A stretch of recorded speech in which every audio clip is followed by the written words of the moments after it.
Hello everyone, I am the narrator and I am here to help you today. I know you use this video to fall asleep, so before that, like the video and subscribe to the channel. Also, where are you from and what time are you watching? Now get comfortable and relax. The first time it happened, I dismissed it as a dream. The second time a coincidence. By the third night, I knew something was terribly wrong with my mattress, or worse with my mind. I'm not a superstitious man. I'm an architectural engineer who believes in structural integrity, measurable forces, and rational explanations. But what's happening in my bedroom defies every principle of physics I've ever known, and it's getting worse. It started 3 weeks ago after I moved into this century-old brownstone in Providence. The previous owner, an elderly professor, had left abruptly, selling it for well below market value. The real estate agent mentioned something about health issues, but her tight smile suggested otherwise. I didn't push. The price was too good to question. The house came partially furnished, including a surprisingly comfortable mattress in the master bedroom. Memory foam, I assume, though the tag had been removed, it conformed perfectly to my body, especially when I slept on my stomach. My preferred position too perfectly, as I would soon discover during the first week. I slept better than I had in years. My chronic back pain faded. I attributed it to the mattress's support, mentally congratulating myself on my lucky find. By the second week, something changed. I began waking up with a distinct sensation of pressure on my back. Not the passive pressure of gravity, but active kneading pressure, like fingers working methodically along my spine. The sensation wasn't entirely unpleasant. In fact, it relieved tension. I didn't know I carried. I rationalized it as muscle memory. My body responding to the foam's contours. Then came the night I first resisted. I was half asleep when I felt the now familiar pressure begin in my drowsy state. I rolled onto my side, away from the sensation. The mattress seemed to respond. I felt a gentle but insistent tug pulling me back toward my stomach when I resisted further. The tugging strengthened, then came a series of sharp pops along my rib cage, my vertebrae realigning with painful satisfaction. I gasped, fully awake now, heart hammering against my chest. The room was silent. Moonlight filtered through half-closed blinds, casting striped shadows across the empty floor. Nothing moved, nothing breathed but me. I sat up, switching on the bedside lamp with trembling fingers. The mattress appeared normal, innocuous, even its surface already rising where my weight had compressed it. I slept on the couch that night, telling myself I was being irrational. The next morning, while showering, I noticed the mark's symmetrical red impressions stretched across my back in a precise grid pattern. They didn't hurt, but they pulsed slightly under my fingers. Warm to the touch, they resembled thermal imaging patterns, methodical, purposeful by evening. They had faded, and I convinced myself they were simply pressure marks. From sleeping awkwardly on the couch, I returned to the bedroom that night, determined to prove to myself that my imagination had run wild. I even took a sleeping pill, hoping to bypass any midnight paranoia. It was a mistake. The pill trapped me in a state of partial consciousness. Aware but immobile, I felt the mattress shift beneath me, not just conforming to my weight, but actively reshaping itself. The pressure returned more insistent than before. It started at my shoulders, systematically working down my spine. I couldn't move, couldn't scream, could only lie there as the mattress seemed to study my body's architecture. Memorizing every curve and joint, I became aware of a subtle sound, a soft rhythmic whisper, almost like breathing, but too mechanical, too deliberate. It synchronized with the pressure patterns moving across my back. My lungs constricted in response, involuntarily matching this external rhythm. I was being ventriloquized by my own bed when dawn finally broke. Ending my paralysis, I stumbled to the bathroom on unsteady legs. The marks had returned deeper now, forming an intricate pattern that extended from my shoulders to my waist. They throbbed in unison like a secondary pulse. I took a photo with my phone, then watched in disbelief as the image distorted the pattern, blurring until it was unrecognizable. 3 attempts yielded the same result I needed. Evidence validation proof that I wasn't losing my grip on reality. That afternoon, I purchased a digital scale and weighed the mattress, 97.4 pounds. I recorded this in a notebook, feeling ridiculous, yet desperate for empirical data. I slept in the guest room that night. Door-locked a chair wedged under the handle for good measure, my sleep was fitful, filled with dreams of sinking into soft surfaces that whispered my name. Morning revealed new marks, fainter but undeniably present. Despite having avoided the master bedroom entirely, my skin crawled. With the implication, I returned to the master bedroom and weighed the mattress again. 106.2 pounds, an increase of 8.8 pounds overnight. My breath caught in my throat. Heart skipping. Painfully, something was fundamentally wrong. I called in sick to work and spent the day researching. I found nothing helpful. Memory foam manufacturing process is off. Gassing concerns dust. Might accumulation, nothing that explained what was happening. I considered sharing my experience online, but stopped myself. Who would believe me? I barely believed myself that evening. A package arrived, a new mattress I'd ordered at premium cost for overnight delivery. I dragged the old one into the hallway, its weight seemingly shifting as I moved it, making it alternately heavier and lighter as if it were resisting, and then helping my skin prickled with revulsion. I installed the new mattress, a traditional spring model, and slept soundly for the first time in days. The following night passed uneventfully as well. By the third night, I'd begun to relax, attributing my experience to some combination of stress, an old mattress with deteriorating chemicals, and an overactive imagination. Then I noticed the old mattress still sitting in my hallway. I'd meant to dispose of it, but somehow hadn't gotten around to it. Its presence now seemed accusatory, waiting. I decided to examine it properly in daylight to prove to myself that it was just an ordinary object. I dragged it to the backyard and cut through the outer fabric with a utility knife. The material parted with surprising ease, releasing a faint scent like ozone after a thunderstorm inside. Instead of the expected foam layers, I found a peculiar structure. The interior material had formed a distinct pattern. A human silhouette composed of densely compacted fibers, my silhouette complete with the subtle asymmetry of my left shoulder, which sits slightly higher than my right. Due to an old injury, the arms of this fiber sculpture were extended outward, palms up, in a posture that suggested worship or control. I dropped the knife. My mouth desert dry heart beating so violently I could see my shirt moving. A rational voice in my mind suggested a simple explanation: body impressions happen in old mattresses. This was just an extreme version, perhaps accelerated by the humid New England climate, but another part of me recognized the deliberate artistry in what I was seeing. This wasn't random compression, this was sculpture. I photographed it, hand shaking so badly I had to brace against the fence. This time the images remained stable, evidence at last, though of what I wasn't entirely sure. I decided to remove the mattress from my property entirely. I loaded it into my SUV and drove to an industrial waste facility at the edge of town. The attendant barely glanced at me as I paid the disposal fee. I dragged the mattress to the designated area, fighting the irrational urge to apologize to it. As I turned to leave, I heard it, a wet sighing sound like air escaping long-sealed chambers. I froze, every hair on my body rising in primordial warning. Slowly I turned back. The mattress seemed to deflate before my eyes. Not in the usual way of escaping air, but deliberately, as if exhaling. Then came the voice, not audible in the conventional sense, but felt resonating in my skull like feedback. No, my name backward.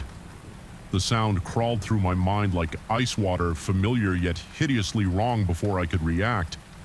The entire mattress collapsed into itself, disintegrating into a fine shimmering powder that caught the sunlight like crushed opals. I stumbled backward, tripping over discarded construction materials. The powder moved swirling slightly despite the absence of wind, then settled by the time a worker responded to the noise of my fall. Nothing remained but a faint iridescent residue which he attributed to leaking chemicals from nearby waste.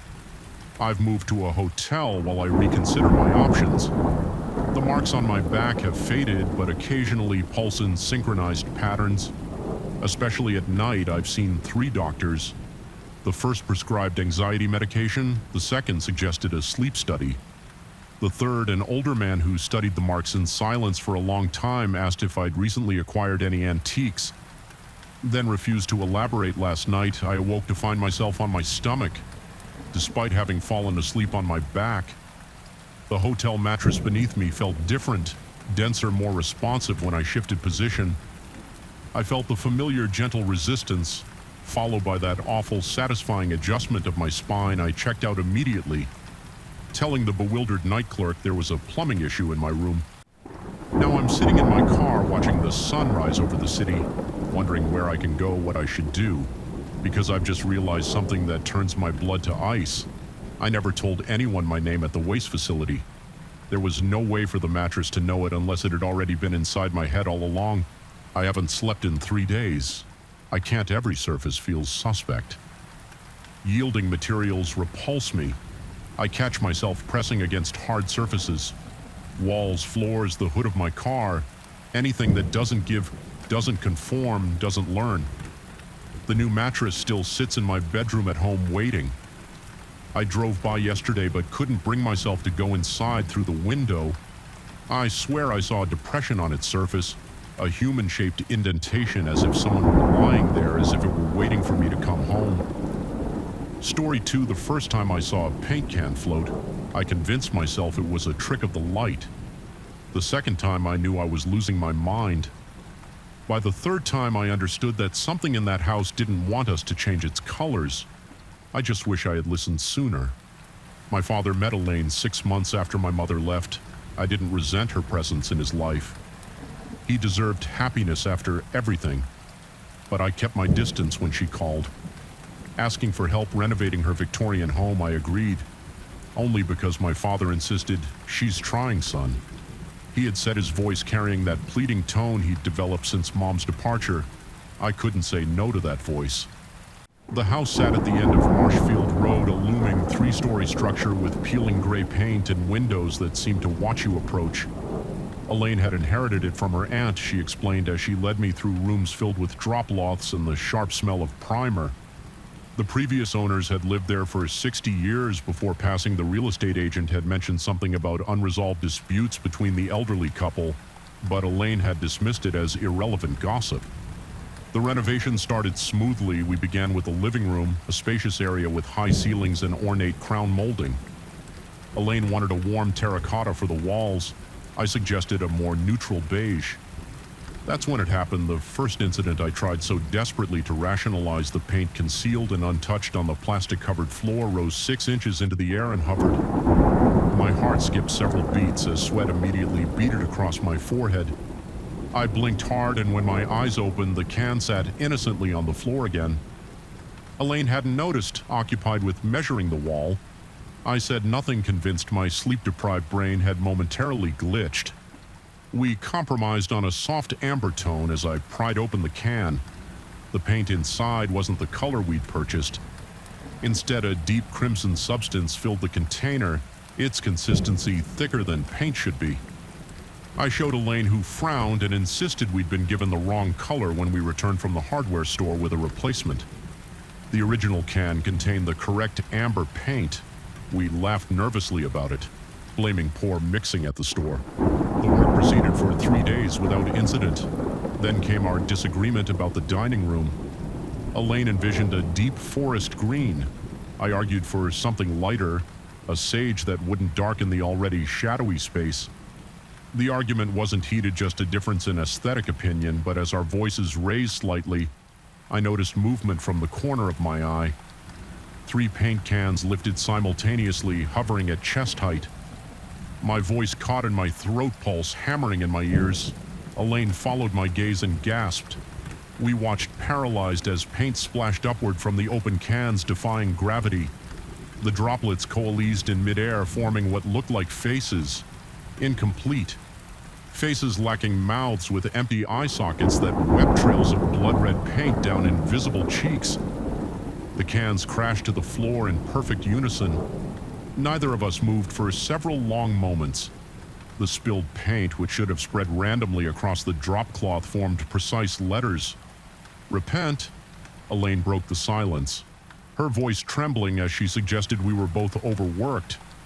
I agreed too quickly, desperate for any explanation that didn't involve acknowledging what we'd witnessed.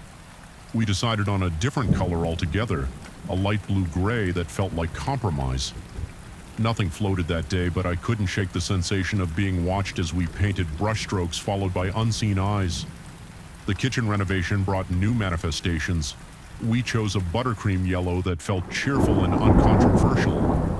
As I rolled the first stroke onto the wall, the paint separated into hundreds of tiny droplets that hung suspended before rearranging themselves into a pattern, a perfect silhouette of two figures embracing. I recognized Elaine's profile immediately. The other was unmistakably me. My stomach knotted as I stared at the impossible image of intimacy between us. Something that had never occurred would never occur. Elaine didn't comment on the resemblance, but her hands shook as she continued painting another section. The silhouette absorbed into the wall, disappearing as though it had never existed that night. I dreamed of walking through the house, each room painted in shades of crimson that dripped constantly. The liquid too thick, and decided to simplify pure white for the remaining rooms. A neutral choice that surely couldn't provoke whatever force was manipulating our renovation. We were wrong. The poltergeist activity escalated dramatically. Paint rollers flew across the room, shattering windows, brushes twisted into impossible knots, and everywhere we tried to apply the white paint, it was immediately covered with black silhouettes of Elaine and me, embracing, holding hands, dancing, always in poses of intimacy that felt violating in their impossibility. Elaine reluctantly mentioned installing security cameras. I agreed, though neither of us acknowledged what we were really looking for. The first night's footage changed everything at 3:17 a.m. The silhouettes appeared on the walls, but they weren't static. They moved, peeling themselves from the painted surfaces, three-dimensional shadows that walked from room to room with unnatural fluid movements. They paused at the doorway to my temporary bedroom, then Ela's. The footage showed them entering both rooms. I couldn't breathe watching what happened next. The shadow figures stood over our sleeping forms, extending impossibly long fingers to trace patterns on our unconscious faces.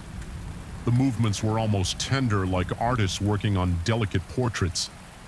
I felt violated and terrified. In equal measure, my mouth desert dry as I rewound and replayed the footage 3 times.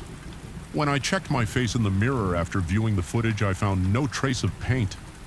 Elaine reported the same, yet the smell of solvent hung heavy throughout the house, strong enough to make my eyes water. We didn't speak much that day, working in tense silence. By the second week, my sleep was fractured by nightmares of drowning in paint that filled my lungs with burning cold. I'd wake gasping the smell of solvent so powerful I became convinced it wasn't just in the air. It was inside me, replacing my blood with paint thinner that stripped away my reason. My hands trembled constantly. Eating became an afterthought. The nightly recordings grew more disturbing. The shadow figures now spent hours painting invisible patterns on our sleeping bodies, and each night they lingered longer each morning. The smell of solvent grew stronger, though no physical evidence remained. I began to feel marked, claimed by something I couldn't understand. Elaine suggested abandoning the project. I agreed immediately, relief flooding through me. We would leave the remaining rooms as they were. Perhaps that would satisfy whatever presence had attached itself to the renovation. That night, I woke to the sensation of cold, wet traces being drawn across my forehead. My eyes snapped open to darkness so complete I couldn't see my hand before my face. Yet I felt the pressure of fingers, long, thin, inhuman, sliding across my skin. With deliberate purpose, paralyzed with terror, my heart threatening to burst from my chest. I lay motionless as invisible fingers painted patterns across my face, down my neck, over my chest. The smell of solvent burned my nostrils, filled my lungs until each breath felt toxic. When morning finally came, I found Elaine already in the kitchen, her face ashen without speaking. She showed me her phone. She had installed a secondary camera app that connected to her device. The night footage showed the shadow figures more clearly than the security system had. They weren't just random silhouettes. They were perfect reproductions of a photograph I'd seen in the basement. An elderly couple, the previous owners, locked in an embrace beneath the photograph, barely visible in our flashlight's beam. Days earlier, someone had written a single word: repent. I felt a sudden horrible clarity. The house wasn't haunted by what had happened, but by what hadn't. By choices unmade, by words unspoken, by regret. That afternoon, we found a hidden compartment behind a loose baseboard in the master bedroom. Inside lay 2 sealed paint cans and a yellowed envelope. The letter inside, written in shaky handwriting, told a story of 60 years of silent unhappiness, of colors chosen to please one spouse while the other swallowed their preference, of small resentments calcified into silent hatred of 2 people who slept beside each other for decades without ever touching, without ever saying what they truly wanted or needed. We painted over our truth until we forgot what it looked like. The letter concluded, "Don't make our mistake." The paint cans contained 2 colors: the terracotta Elaine had originally wanted for the living room and the sage green I had suggested for the dining room. We made our decision without discussion. The next day we began repainting each room, choosing colors we both genuinely liked, speaking honestly about our preferences without compromise for the sake of false peace. The floating stopped. The silhouettes disappeared from both walls and cameras. The smell of solvent faded on my last day helping with the renovation. Elaine and I stood in the completed living room admiring the terracotta walls that somehow made the space feel both warmer and larger. She thanked me sincerely, not just for the labor, but for helping her face whatever had been trapped in the house. I found myself thanking her too, though I couldn't fully articulate why that night I dreamed of the elderly couple not as shadowy silhouettes, but as young people laughing as they painted a room together, color splashing onto their clothes and faces. They turned toward me briefly, their expressions peaceful, before returning to their work brushstrokes, applying the exact colors Elaine and I had chosen. I still help Elaine with projects around the house. Occasionally, my father seems pleased by our developing friendship. Neither of us ever mentions what happened during those weeks, though sometimes I catch her glancing at the walls with a questioning look, as if wondering whether we truly understand what we experienced. I don't claim to comprehend it fully myself, but I've become more attentive to the colors I choose for my own life, the words I speak, the truths I tell, the emotions I express, rather than vary. I've started painting as a hobby, finding unexpected peace in watching colors blend and transform, and I never use white to cover mistakes in my artwork. Instead, I incorporate them, allowing the painting to become something new. Some nights I still wake with the phantom sensation of fingers tracing patterns on my skin, but it no longer terrifies me. It reminds me that we are all works in progress, our lives constantly being repainted, and that the most important choice is whether we allow others to see our true colors. I just wish the previous owners had realized that before spending 60 years drowning in solvent painting over their truth until they themselves became nothing but shadows. Story 3, the sound of wood scraping against tile isn't supposed to wake the dead, but as I lay rigid in my bed, sweat-drenched sheets clinging to my skin, I swore I could feel something stirring beneath the floorboards. Something ancient and patient awakened by that simple grating rhythm that had become my nightly torment.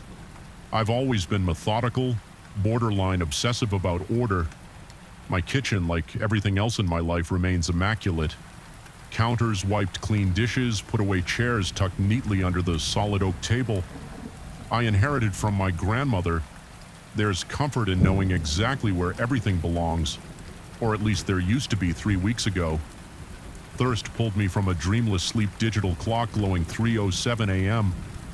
I shuffled down the hallway toward the kitchen, my mind fogged with the heavy weight of interrupted sleep. I didn't bother with the lights at first. The pale moonlight streaming through the windows was enough to guide me to the sink. That's when I noticed it, a strange heaviness in the air, like the pressure change before a thunderstorm. I reached for the light switch, my fingers trembling with a primal fear. I couldn't yet name the 4 wooden kitchen chairs stood arranged in a perfect circle under the chandelier.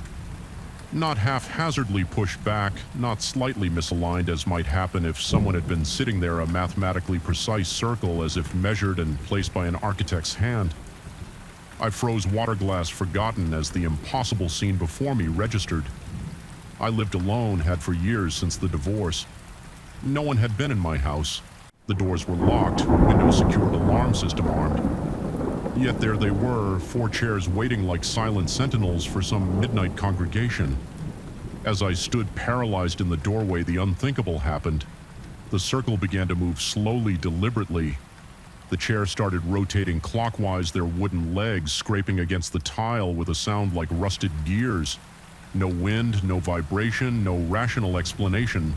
Just 4 inanimate objects moving of their own accord, gaining speed with each rotation.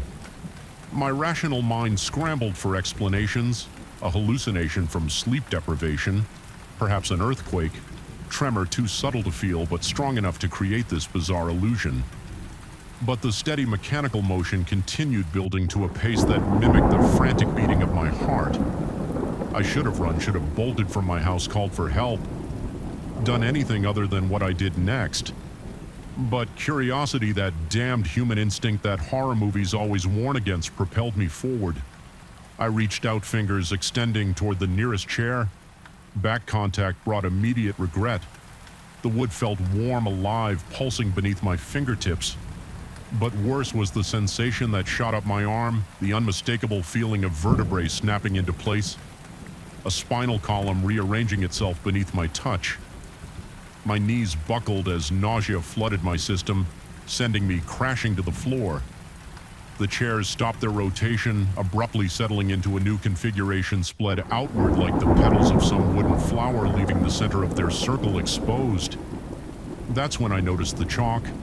There was no rational way it could have appeared there, yet a pristine piece of school chalk now rested on my kitchen table beside it, scrolled in jagged, urgent letters, "Sit in the center." My entire body rebelled against the command. Every cell screamed danger. I crawled backward, desperate to put distance between myself and whatever presence had invaded my home. The smell hit me, then clinical sharp. The unmistakable odor of formaldehyde that brought back memories of high school biology class and preserved specimens floating in cloudy jars. I retreated to my bedroom, locked the door, and huddled against the headboard until morning light filtered through the curtains. Daybreak brought momentary relief. The chairs back in their proper places. No chalk, no message, no evidence of the night's disturbance. I almost convinced myself it had been nothing more than a vivid nightmare. Almost, but that smell remained faint but persistent, a chemical undertone to the familiar sense of my home. And that night at precisely 3:07 a.m., I watched in horror as the second hand on my bedroom wall clock suddenly accelerated, spinning forward until it had advanced exactly 23 minutes in the silence that followed. I heard it, the unmistakable sound of wood sliding against tile coming from behind my locked kitchen door. I've started sleeping at hotels, returning home only during daylight hours to gather fresh clothes or necessary documents. My colleagues have noticed the dark circles under my eyes, the jumpy way I react to sudden movements. My boss suggested I take a leave of absence, concern etched on his face as he asked if everything was all right at home. I nodded, muttering something about insomnia, and promised to see a doctor. How could I explain that my kitchen furniture had developed a taste for midnight rituals that, each night whether I was present or not, my wall clock jumped forward exactly 23 minutes, that something was waiting for me to complete the circle, to take the seat that had been so carefully prepared last night. Desperation drove me to set up a camera before fleeing to another anonymous hotel room this morning with shaking hands. I reviewed the footage. The recording showed my empty kitchen chairs in their proper places at exactly 3:07 a.m. The frame flickered, just digital static lasting less than a second. When the image cleared, the chairs formed their perfect circle.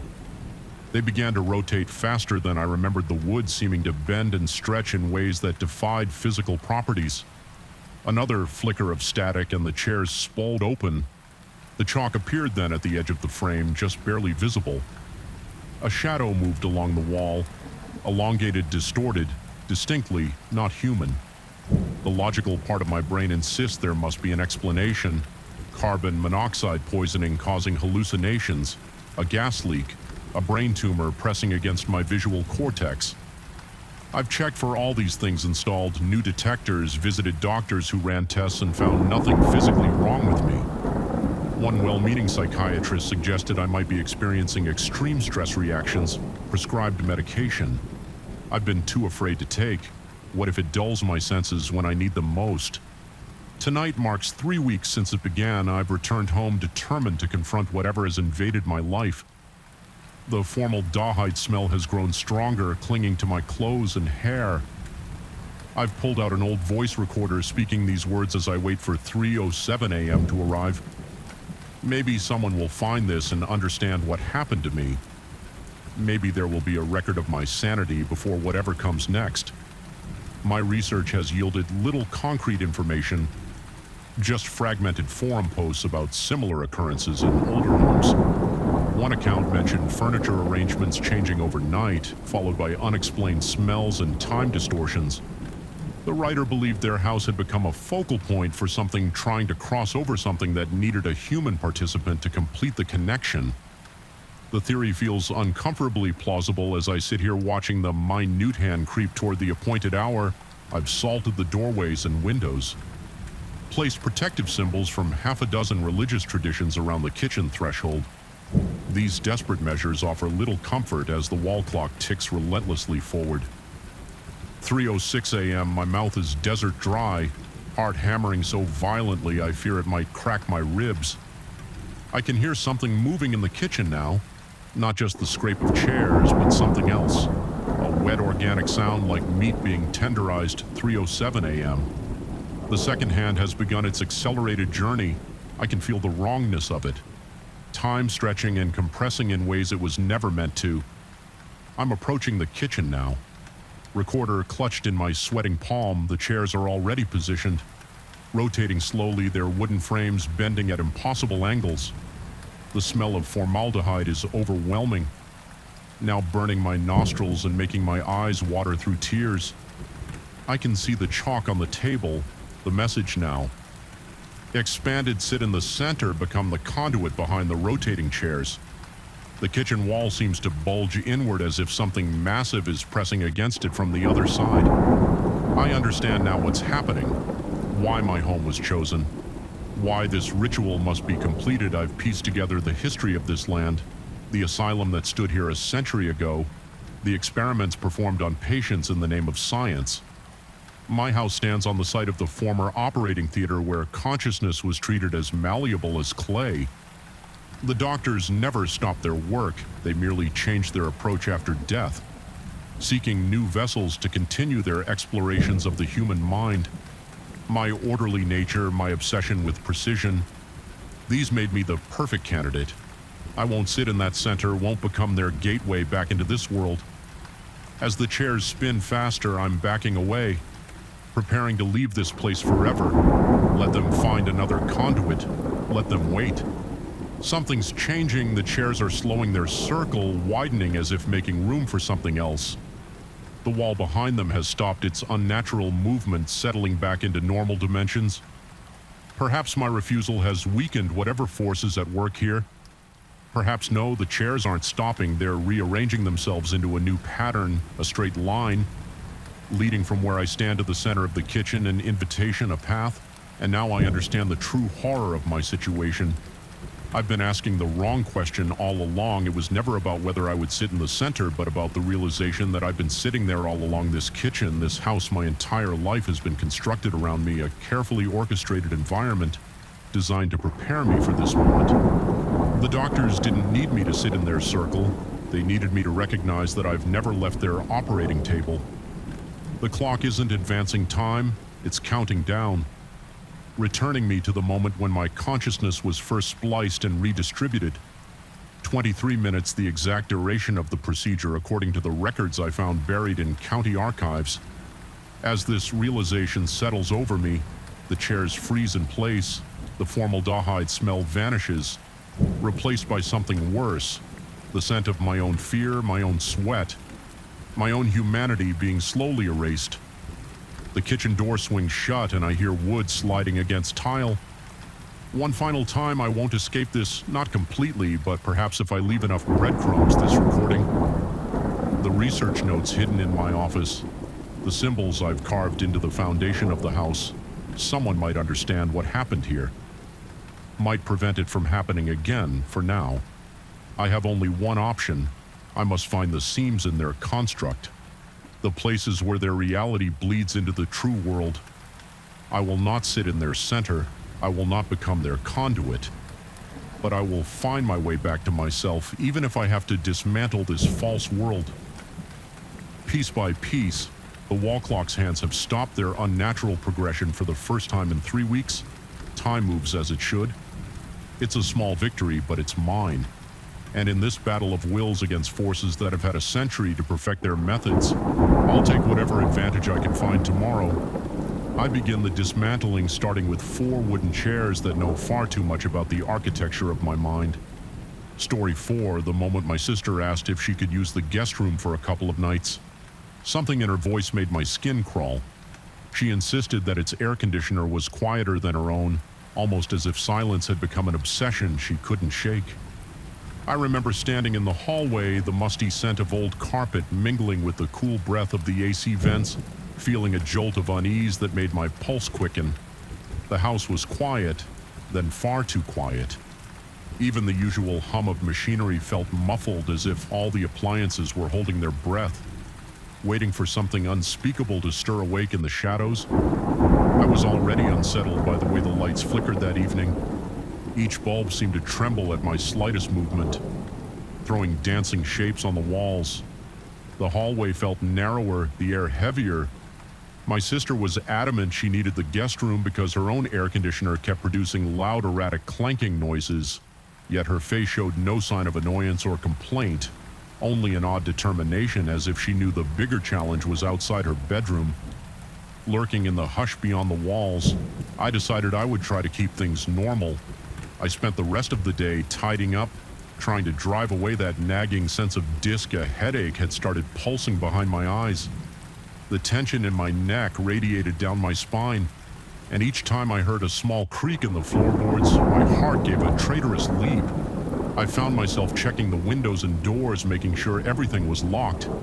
It felt like the house was testing me, as if it wanted to see if I would maintain composure or crumble under the weight of some intangible threat.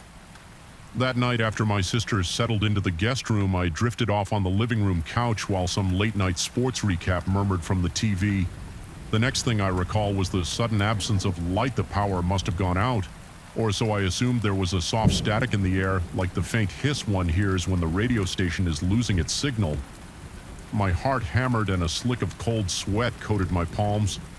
Then I heard a sound that seemed to emerge from every corner of the house, vibrating the walls and the very floor beneath me.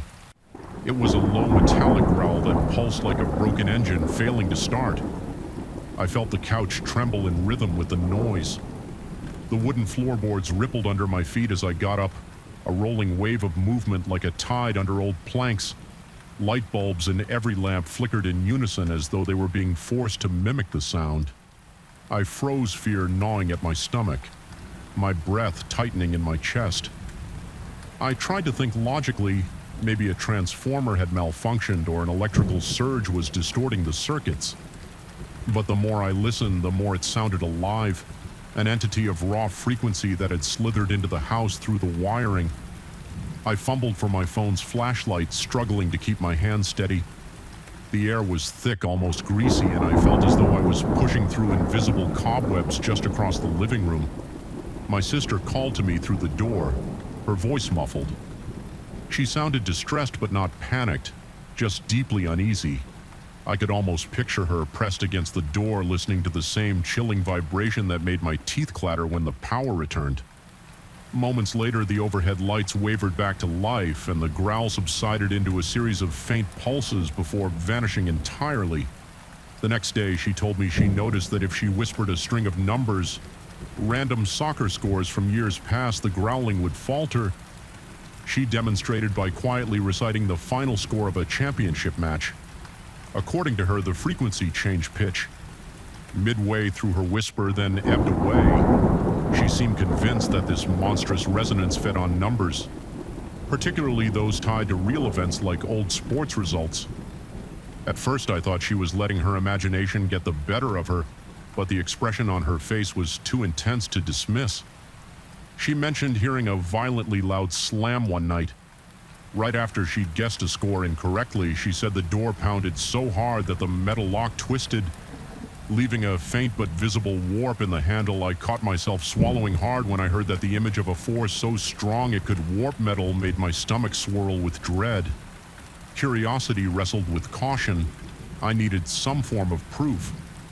So I set up a small recorder in the guest room, leaving it running overnight. The plan was straightforward: capture the sound, analyze it in the morning, figure out if this had a rational explanation. That night I again sensed the oppressive hush before the lights flickered off.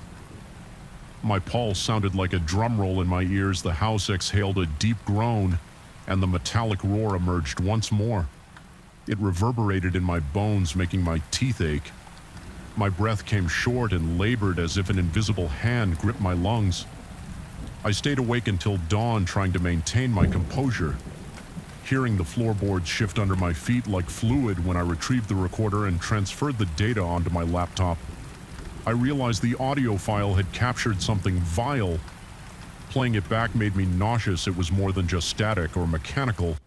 Whirring, the spectrum analyzer displayed bizarre shapes lines that looked like a series of jagged teeth, opening and closing as though the sound itself was a creature consuming fragments of data. Repeated frames of the spectrogram resembled a gaping mouth, expanding wider with each passing second, almost as if it was feasting on the very frequencies it produced. My hand shook uncontrollably, and I found myself drenched in sweat. A headache pounded against the back of my skull, and I felt an overwhelming sense of panic creep up. Questions spun through my mind faster than I could process them. How could a noise look so organic in waveforms? Why did it seem to grow night after night? Especially if we guessed a score incorrectly, the possibility that it was responding to our attempts at controlling it made my veins run cold.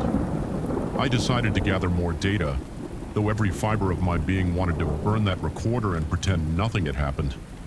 Over the following nights, I tried to recite various soccer scores from random years. My sister and I took turns whispering the results of games. We only vaguely remembered the sound would quiver sometimes, diminishing to a low rumble, sometimes rising into a churning roar that felt like it could tear the walls apart. Every time we got it right, it gave us a moment of fragile peace, merely a few seconds to breathe without feeling that hum threatening to burst our eardrums. But if we got it wrong, a violent crash would shake the room, and we'd hear the guest room door slam so hard that the frame groaned under the impact. Each failed attempt sent a fresh wave of sheer terror through my body.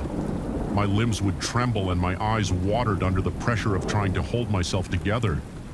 Standing in that house felt like being trapped inside a living organism that registered every heartbeat, every anxious thought. Nights bled into each other in an exhausting loop of fear, guesswork, and the clamor of wood and metal twisting under forces. We couldn't comprehend. Paranoia crept in quickly. I started to suspect every corner of the house, expecting the shadows themselves to shift when I wasn't looking. My appetite vanished each time I tried to eat. I felt the knot in my stomach tighten my throat. Too constricted to swallow, I would go for hours without speaking, not wanting to attract the attention of whatever lingered in those walls. My sister tried to keep her composure, but I saw the dark circles under her eyes deepening. Noticed the way her fingers trembled when she tried to brush her hair. She hardly ate as well, and when we sat down together in the living room, there was a near palpable sense of dread pooling between us. I reached a breaking point. A week later, the nights had been relentless, the abnormal roar growing into something more than just an echo of old machinery. The spectrogram from my recorder showed a shape, like a mouth, an orifice that opened wider with each passing night, swallowing a new row of frequency bars every time I analyzed it on that particular night. After we had given what we thought was a correct score for a match, from a decade ago, the roar spiked instead of diminishing. A jarring metallic crash thundered through the house, and I heard the door to the guest room slam. The noise was so loud that I felt the vibrations in my jaw. Then the lights flickered uncontrollably in the sporadic bursts of illumination. I could have sworn I saw the silhouette of something impossibly tall in the corner of the room. It vanished the moment darkness returned. Every nerve in my body screamed for me to run. My breathing was fast and shallow, my heart pounding like it was trying to escape my ribcage. My sister behind that door whispered words I couldn't make out. I felt a creeping disorientation, as if reality itself was warping around me. The knowledge that this entity, or whatever it was, reacted to the scoreboard guesses filled me with a frantic need to get them correct. But the scoreboard strategy was no longer reliable. Perhaps the thing had grown too strong, or perhaps it demanded something else. Now my mouth was dry, my tongue felt like sandpaper, and my fingertips tingled from a lack of proper airflow. Panic had my senses in a chokehold. I resolved to confront it directly, or at least document enough evidence so I could make sense of what was happening. I retrieved the digital recorder, turned it on, and placed it in the middle of the guest room right near the air conditioner's vent. The air in that room smelled stale, tinged with metal. My sister stood at the threshold, arms wrapped around herself, teeth chattering faintly. I suggested we both recite a series of scores from the most famous matches we could remember, certain we had them memorized. The plan was to produce a consistent, accurate stream of information. We started reciting. The air conditioner's hum provided an odd backdrop, more subdued than the monstrous resonance that lurked. The first few lines went smoothly, and I could hear the low metallic undercurrent fluctuate in response. It was as if we were singing a lullaby to an unseen beast. For a brief moment, I dared to hope this might work, that we could pacify it, maybe even force it to retreat from our home. Then one detail slipped through our grasp: a minor soccer match. Something from my college days, a final score we disagreed on. My sister believed it ended 2-1. I was certain it was 3-2. We hesitated for too long, not sure which one to voice. The tension fractured the fragile calm, the lights blinked off again, and that deep mechanical growl surged through the house with renewed vigor. It was so loud I lost my sense of balance. Stumbling backward against a wall, my head throbbed with each pulse of that unholy noise. The floor felt as though it might cave in beneath me. Then came the slam. The guest room door crashed shut of its own accord, its handle twisting so hard I expected it to snap off entirely. My sister and I were separated in darkness. My stomach lurched, dread stabbing through me like a physical force. I tried to push the door open, but the handle was now contorted. Jammed, the sense of something massive on the other side of the wood made me recoil. The entire door felt hot to the touch, as if some engine revved behind it. I stepped back, fear flooding my every muscle, and found myself in the hallway with only the flicker of my phone's flashlight. The metallic roar intensified, swirling around me like a tornado of razor-sharp frequencies. I braced myself against the wall, tears forming in my eyes, both from terror and the piercing pain in my ears. It felt like my head was being squeezed in a vice. At any second, I expected the old wooden floor to split open like a cracked shell, swallowing me into some new dimension. And then, as if responding to an invisible command, everything stopped. The silence hit me just as hard as the roar. I heard my sister shout from the other side of the door, saying she was all right but too afraid to move. I told her to stay put. My voice sounded so hollow in that quiet, as if the house was devouring the sound as soon as it left my mouth with trembling hands. I inspected the door. The lock was bent in a near spiral. I had to pry at it with a crowbar from the toolbox in the storage closet to free my sister. She emerged, eyes wide and shimmering with fear. We made an immediate decision. We could no longer remain in that house overnight. My heart was still pounding, but relief mingled with fresh apprehension as we packed a few essentials and prepared to leave. The walls didn't protest, no monstrous growl reverberated. It was as if the entity relished our desperation, letting us think we could escape. My sister shut the guest room door behind her, and I checked the thermostat on the air conditioner. The numbers on the display were flickering as though cycling through random frequencies instead of the temperature, a final chilling reminder that we weren't dealing with anything normal. I kept the recorder in my bag the entire drive to a nearby motel. I felt a heaviness in my chest, a sense that the thing in our home could reach through the car speakers at any moment. The roads were dark streetlights, few and far between, and each shadow felt like it might contain a lurking presence. I found it hard to breathe properly, my lungs constricting with each memory of the roar at the motel. The claustrophobic room smelled of stale cigarette smoke. I didn't mind the odor. Anything was better than the metallic tang in the guest room. My sister and I took turns showering, neither speaking much, though occasionally she mentioned feeling like we were being watched through the paper.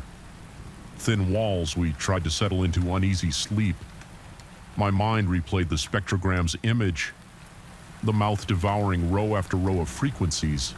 I couldn't shake the impression that it was more than a visual artifact, that it was a glimpse into something ravenous and non-human. The next morning I awoke in a cold sweat, a dull ache behind my eyes. My sister told me she had dreamt of metallic jaws clamping shut on strings of numbers. She confessed she didn't think it was just a dream.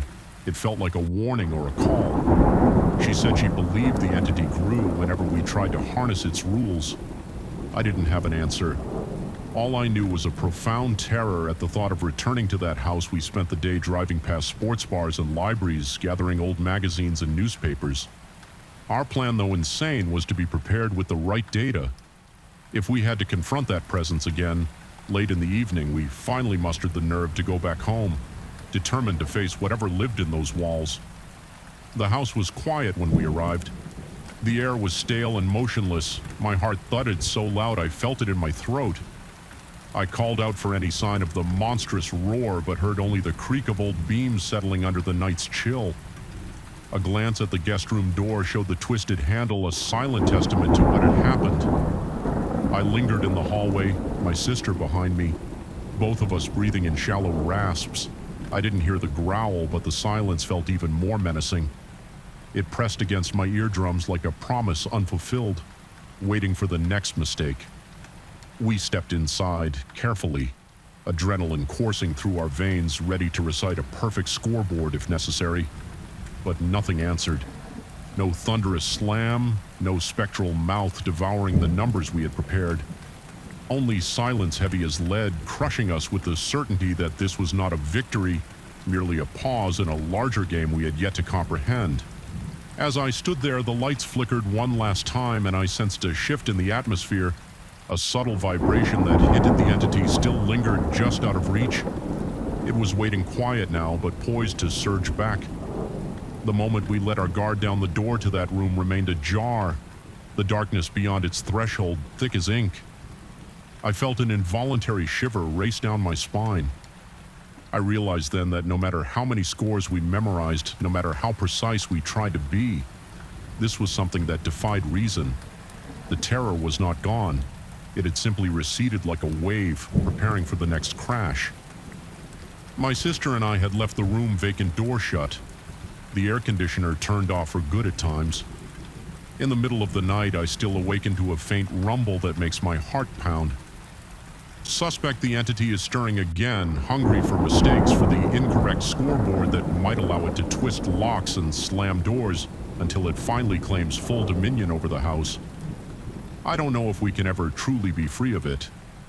But for now, we exist in an uneasy truce, haunted by the knowledge that a silent monster waits in the walls, feeding on frequencies and old soccer results.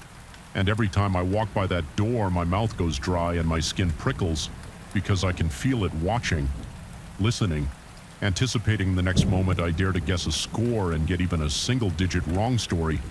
5. I still remember how the silence felt like a tangible weight on my chest that night. Standing in the middle of my grandfather's old farm, I could barely see beyond the faint contours of the fence line. The darkness there was more than simple absence of light. It felt charged, saturated with potential, like the negative space in a photograph waiting to be developed. My heart pounded in my ears and my breath came in shallow gusts as I set up my camera on a wooden post. I wanted to prove to my friends that this place had no outside illumination whatsoever, that it was the perfect spot for stargazing. Little did I know I would leave with far more unsettling evidence than a picture of the Milky Way. My plan that evening was straightforward. I'd snap a few photos of the sky, then take a couple of shots of the surroundings to demonstrate just how pitch black everything was. There was a sense of isolation so complete it made the hairs on my arms prickle. The occasional rustle of leaves or scuttle of some small creature became amplified in the stillness, sounding like claws on concrete.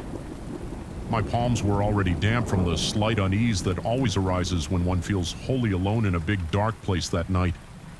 Though my unease grew heavier as if it had flesh and bones pressing against me after capturing a few shots of the star-freckled sky, I aimed the camera around intending to illuminate the old barn and the fence with a short burst of flash when the flash popped. I felt a strange tingling at the base of my neck. I looked at the photo display, and in the immediate glare I thought I saw faint shapes. My logical mind insisted it was an effect of the flash reflecting on dust modes or maybe lens flare. Still, something about the shape set my teeth on edge, so I decided I would check again.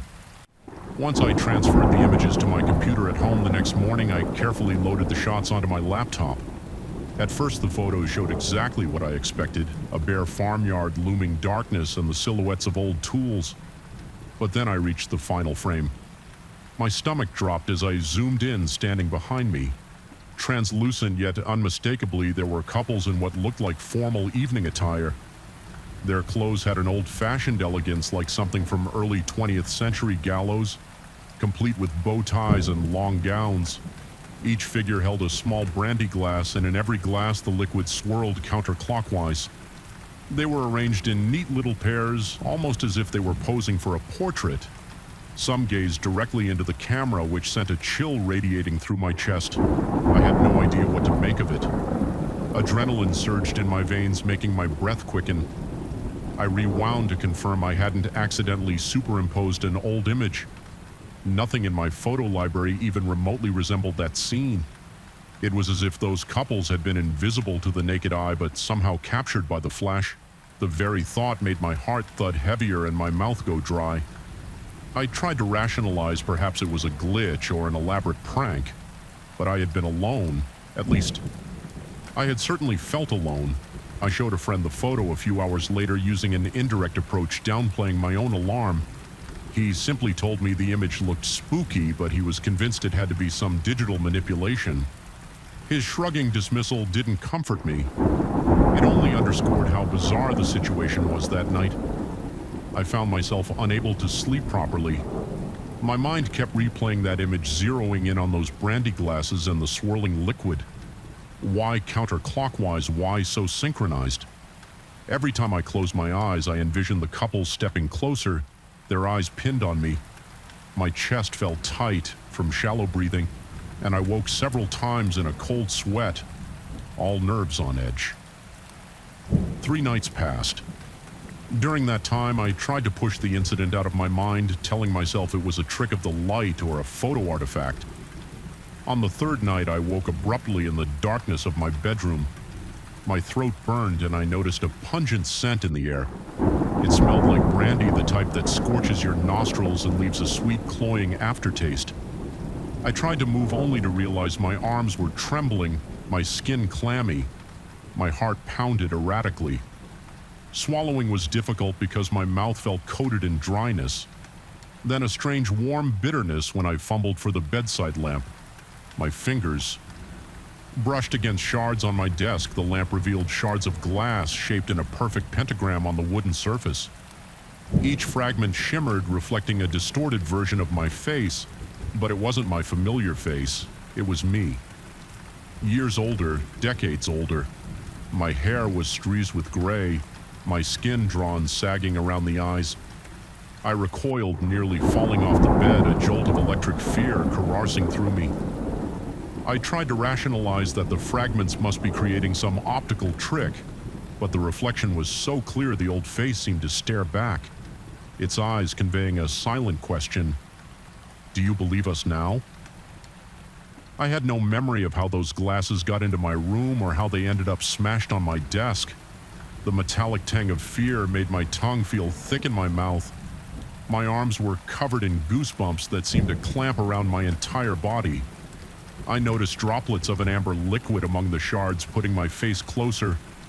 I confirmed it was brandy, and my breath reeked of the same pungent aroma. It was impossible to ignore the connection to those ghostly couples and the swirling glasses I had seen in the photo. They had somehow crossed from the camera's lens into my personal space. For the next 2 days, my life became a nightmare of hypervigilance. I would hear the faint clink of glass against glass just beyond my peripheral hearing. Light bulbs in my home flickered, leaving me in half darkness. Every time the lights dimmed, I felt certain someone was standing behind me. My pulse raced so much I worried I would faint. From the stress, eating was difficult because my stomach stayed in knots at times. When I happened to glance at mirrored surfaces, I swore I saw silhouettes dancing in the background, swirling brandy in that same mesmerizing counterclockwise motion. Desperate to prove to myself that this was either a hoax or a psychological breakdown, I decided to revisit the farm. Perhaps repeating the scenario might yield a different outcome and break the illusion. Rationalizing that all of it could be in my head gave me a shred of courage to try something drastic, so I drove out there. As dusk settled in, my knuckles were white against the steering wheel and my breathing was shallow, punctuated by sighs that felt forced and shaky. Standing again among those fields, I found the night gloom. Oppressive clouds had blotted out the moon, making the place even darker than before. My flashlight barely cut through the void. I caught myself trembling as I set my phone's camera to record, thinking I would replicate the original process. When I raised the phone, I felt a static charge race through the air, making the hair on the back of my neck stand at attention. My breath quickened and I forced myself to press the record button, then triggered the flash. Instead of the camera capturing a still shot, it switched on video mode by itself. I hadn't touched any setting to do that. My hand started to shake so badly I nearly dropped the phone. The screen displayed something swirling in the darkness, shaped silhouettes. My chest grew tight, my heart hammering as I realized the lens was capturing the same couples, now moving around me in a slow, fluid dance.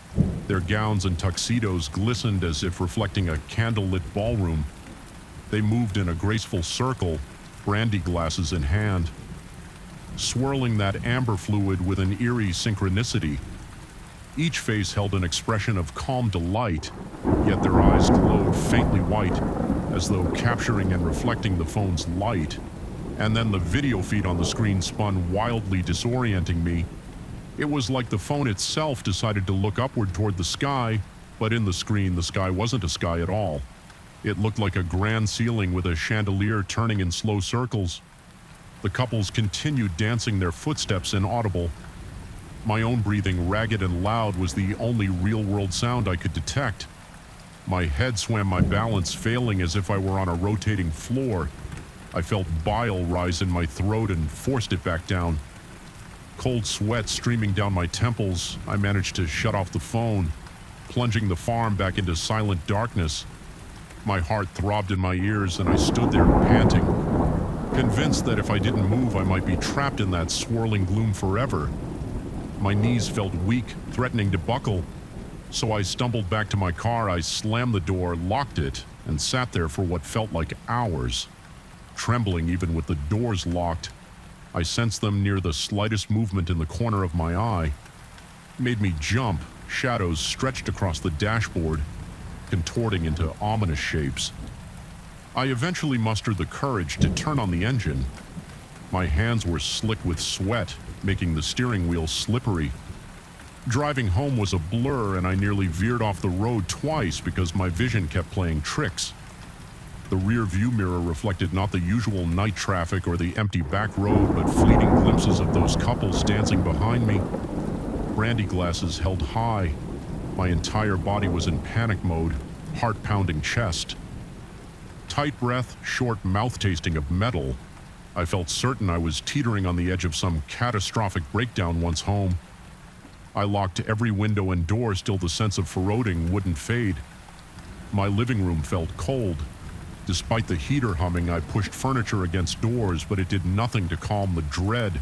Every minute I expected to see those figures drifting out of the walls, swirling their brandy as if I had interrupted their private waltz instead of sleeping. I spent the night fixated on the phone video. My hands trembled as I replayed the footage. It was even worse on a larger screen. couples in the video circled a focal point off screen, occasionally lifting their glasses as if in a toast to me or the camera. The swirling brandy always caught the phone's light shining with a hypnotic glimmer, and at certain frames I spotted my own reflection in the swirling liquor. My face drawn and slow, barely recognizable. Each time I paused the video, my heart kicked against my ribs like it wanted to break free. I started asking myself if I was going insane or if some malevolent force was toying with me. Maybe the farm had a history, rituals, gatherings, something that left an imprint on the land. I remembered faint rumors I'd once heard about an old mansion that used to stand on that property decades ago, famous for hosting grand dances and lavish parties. But the details were murky at best. Nothing explained why they were choosing to appear now or why they targeted me unable to rest. I paced the house occasionally, pressing my ear to the walls. My breathing was shallow and I could feel my pulse in my wrists. The silence felt alive, pregnant with the possibility of those specters stepping into my reality at any moment. The more I thought about the brandy swirling counterclockwise, the more it seemed like some strange ritual, a cyclical draining of energy. My mind raced with wild theories. Were they stealing time from me as hinted by the reflections that showed me aged? Were they feeding on my fear in a sudden surge of defiance? I packed a small bag. I felt compelled to flee to put as much distance between myself and that farm as possible. The moment I stepped outside, however, a gust of icy wind cut through me. The wind seemed to carry faint laughter just on the edge of hearing my teeth chattered and my whole body shivered. Not entirely from the cold, but from pure apprehension. I glanced up at the stars, searching for some comforting sense of normalcy. The sky at least remained indifferent, flickering with cold, distant light. But I couldn't ignore what I felt as if invisible eyes were tracking me from the corners of the yard, from behind trees. From the darkest pockets of night, my car's headlights sliced through the darkness as I pulled away. But no matter how many miles I put between me and that property, I couldn't shake the sensation that those couples were right behind brandy glasses in hand. Their presence defying physical distance, I drove for hours until the first pale hints of dawn touched the sky, checking into a small roadside motel. I barricaded myself inside the room. My body sagged with fatigue and my nerves felt raw. The smell of stale cigarettes and cheap cleaning products was a relief. Mundane, familiar, reassuringly normal. Yet in the mirror above the sink, I still caught flickers of movement that didn't belong to me. By then, my paranoia was a living thing coiled around my chest, and I almost expected the mirror to show me as an old man with centuries in his eyes. At some point, I collapsed onto the squeaky mattress. Sleep came in ragged fits, haunted by half-dreams of swirling brandy and gliding figures, when I finally woke. Heart hammering in my ribcage. Daylight filled the room. For a moment, I felt a surge of relief. Perhaps it had all been a nightmare, but reality intruded. The second I noticed my phone blinking with a new video notification. Sure enough, it showed the same ghostly couples dancing in the motel room, spinning in a graceful, silent waltz around the bed, while the ceiling loomed like a glittering ballroom. My pulse thundered in my ears, and I felt fresh beads of sweat trickle down my back. They were there even this far from the farm. Now I sit with the phone in my hand, refusing to watch that new footage again. The brandy smell occasionally wafts through the air as if carried on some unseen current. My arms tremble as I type these final lines. I know I am connected to them somehow, that my attempt to document the darkness cracked open. A gateway, whether this is a hallucination or a genuine haunting, hardly matters anymore. Every time I glimpse my reflection, I see the creeping imprint of time draining from me, seeping out with each swirl of that amber liquid. I've decided I can't live in terror of every shadow tonight. I plan to face them, if only to claim some shred of control. If I survive their visit, I will try to exercise them with the only weapon I have, my own disbelief. Yet deep in my gut, fear flutters wildly, suggesting disbelief may not be enough. A quiet dread tells me these couples will forever be there, lurking in the edges of my vision, swirling their brandy in that cursed counterclockwise dance. Even if I physically escape, I will carry them with me in every reflection, every silent corner of a dark room. They have made their presence known, and once you glimpse them, there's no returning to an ignorance that spares you from their silent waltz.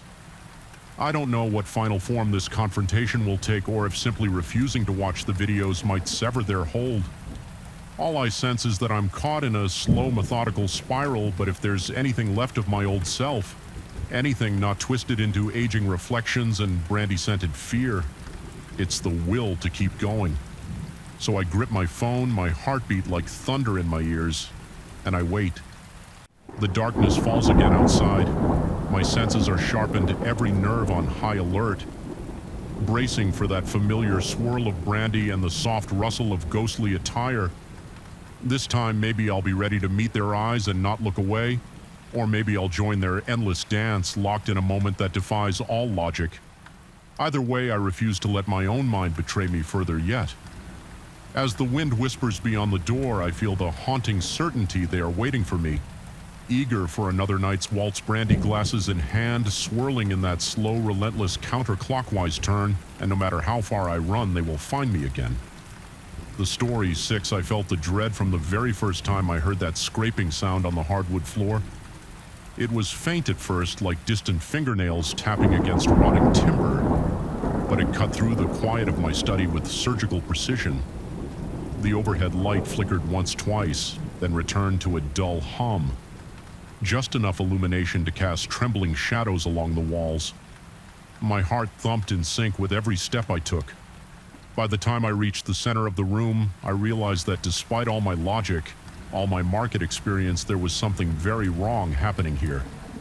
A darkness was creeping around the corners of my mind, whispering that I should never have messed with that board, but it was too late. I was already in too deep. I had bought the wooden board on a whim, attracted by its sturdy oak surface and the promise from an eccentric antique dealer that it could predict futures. It looked like an oversized, archaic Ouija board, but with strange etchings around the edges, symbols I didn't recognize. I had been searching for an edge in my stock market trades for months, frustrated by stagnant gains and a series of bad calls. The weight of my credit balances pressed on my mind nightly. I was desperate for a breakthrough. Initially, I treated the board as a curious novelty. I placed it on my desk, traced my fingers over its swirling patterns, and joked to myself that maybe it would guide me to the next golden trade. What happened next should have sent me running in the opposite direction. I remember an ordinary evening, the overhead lamp buzzing slightly as I prepared for the next morning session. I set the board down, placed my fingertips lightly on a small wooden pointer, and asked the empty room which stock would pop suddenly with no breeze. No open windows, that pointer jerked beneath my hands. I froze. My heart hammered in my chest, and a chill, pure ice water in my veins swept across me. It was as though the board had a life of its own in a slow, deliberate sequence. It spelled out a ticker symbol. I had never bothered to consider. I pulled my hands away in shock. The pointer kept moving slowly, completing the ticker before it went still as if waiting. I tried to rationalize it away. Maybe my muscle twitches were unconsciously causing the motion, or maybe the old house was tilting. But deep down, I sensed an otherworldly presence against my better judgment.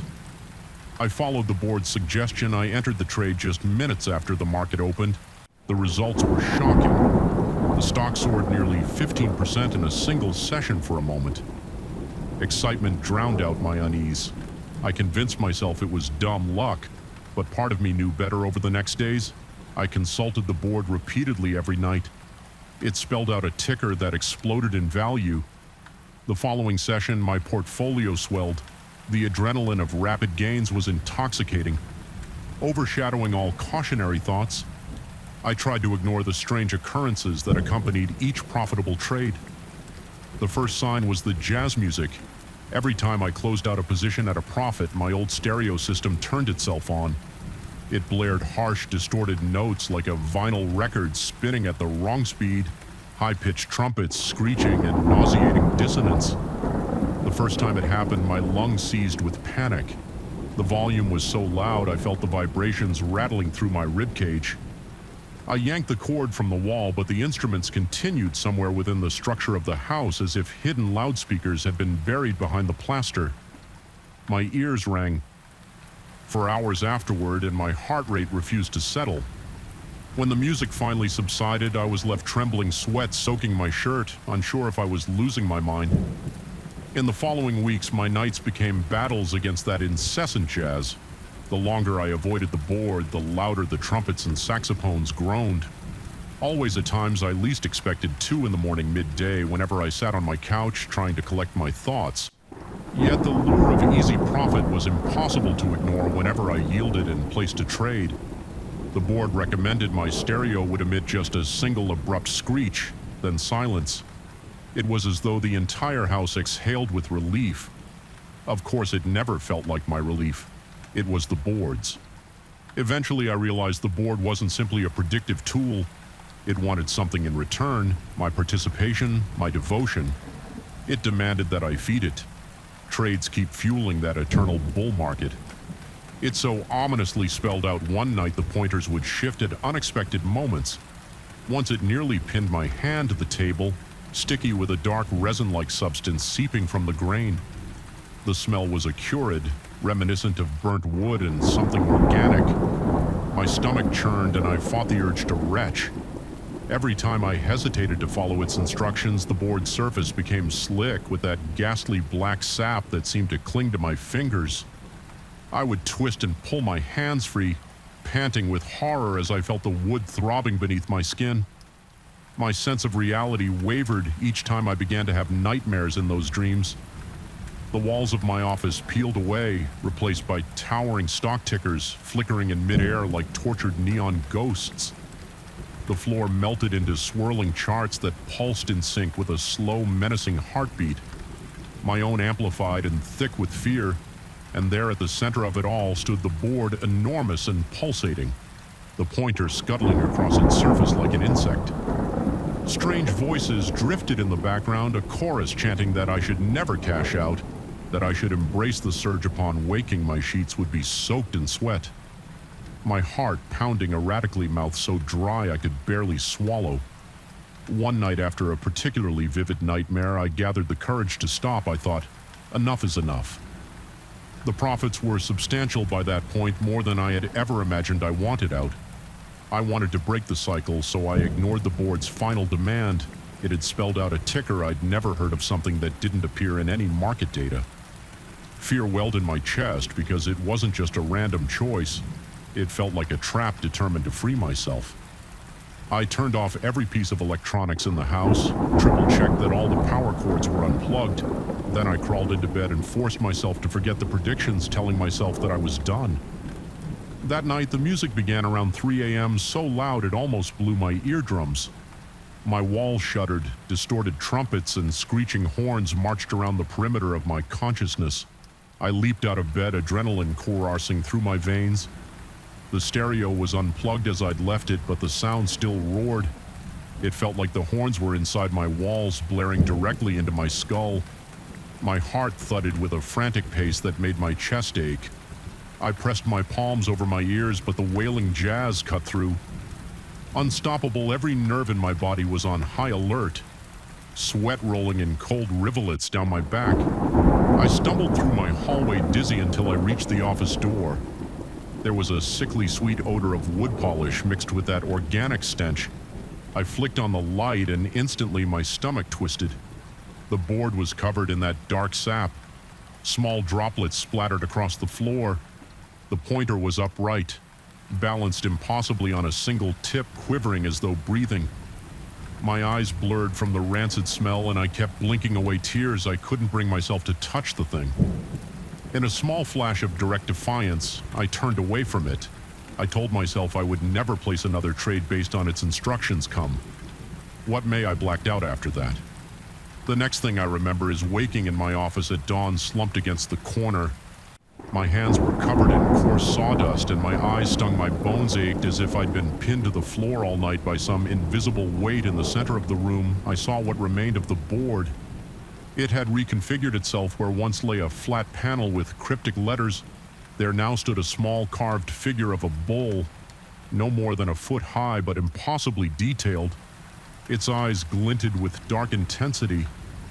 Polished in that same sap-like resin, the horns curved forward with menacing elegance, and when I drew closer, I realized the bull was breathing its wooden flanks, expanding and contracting with a slow, determined rhythm.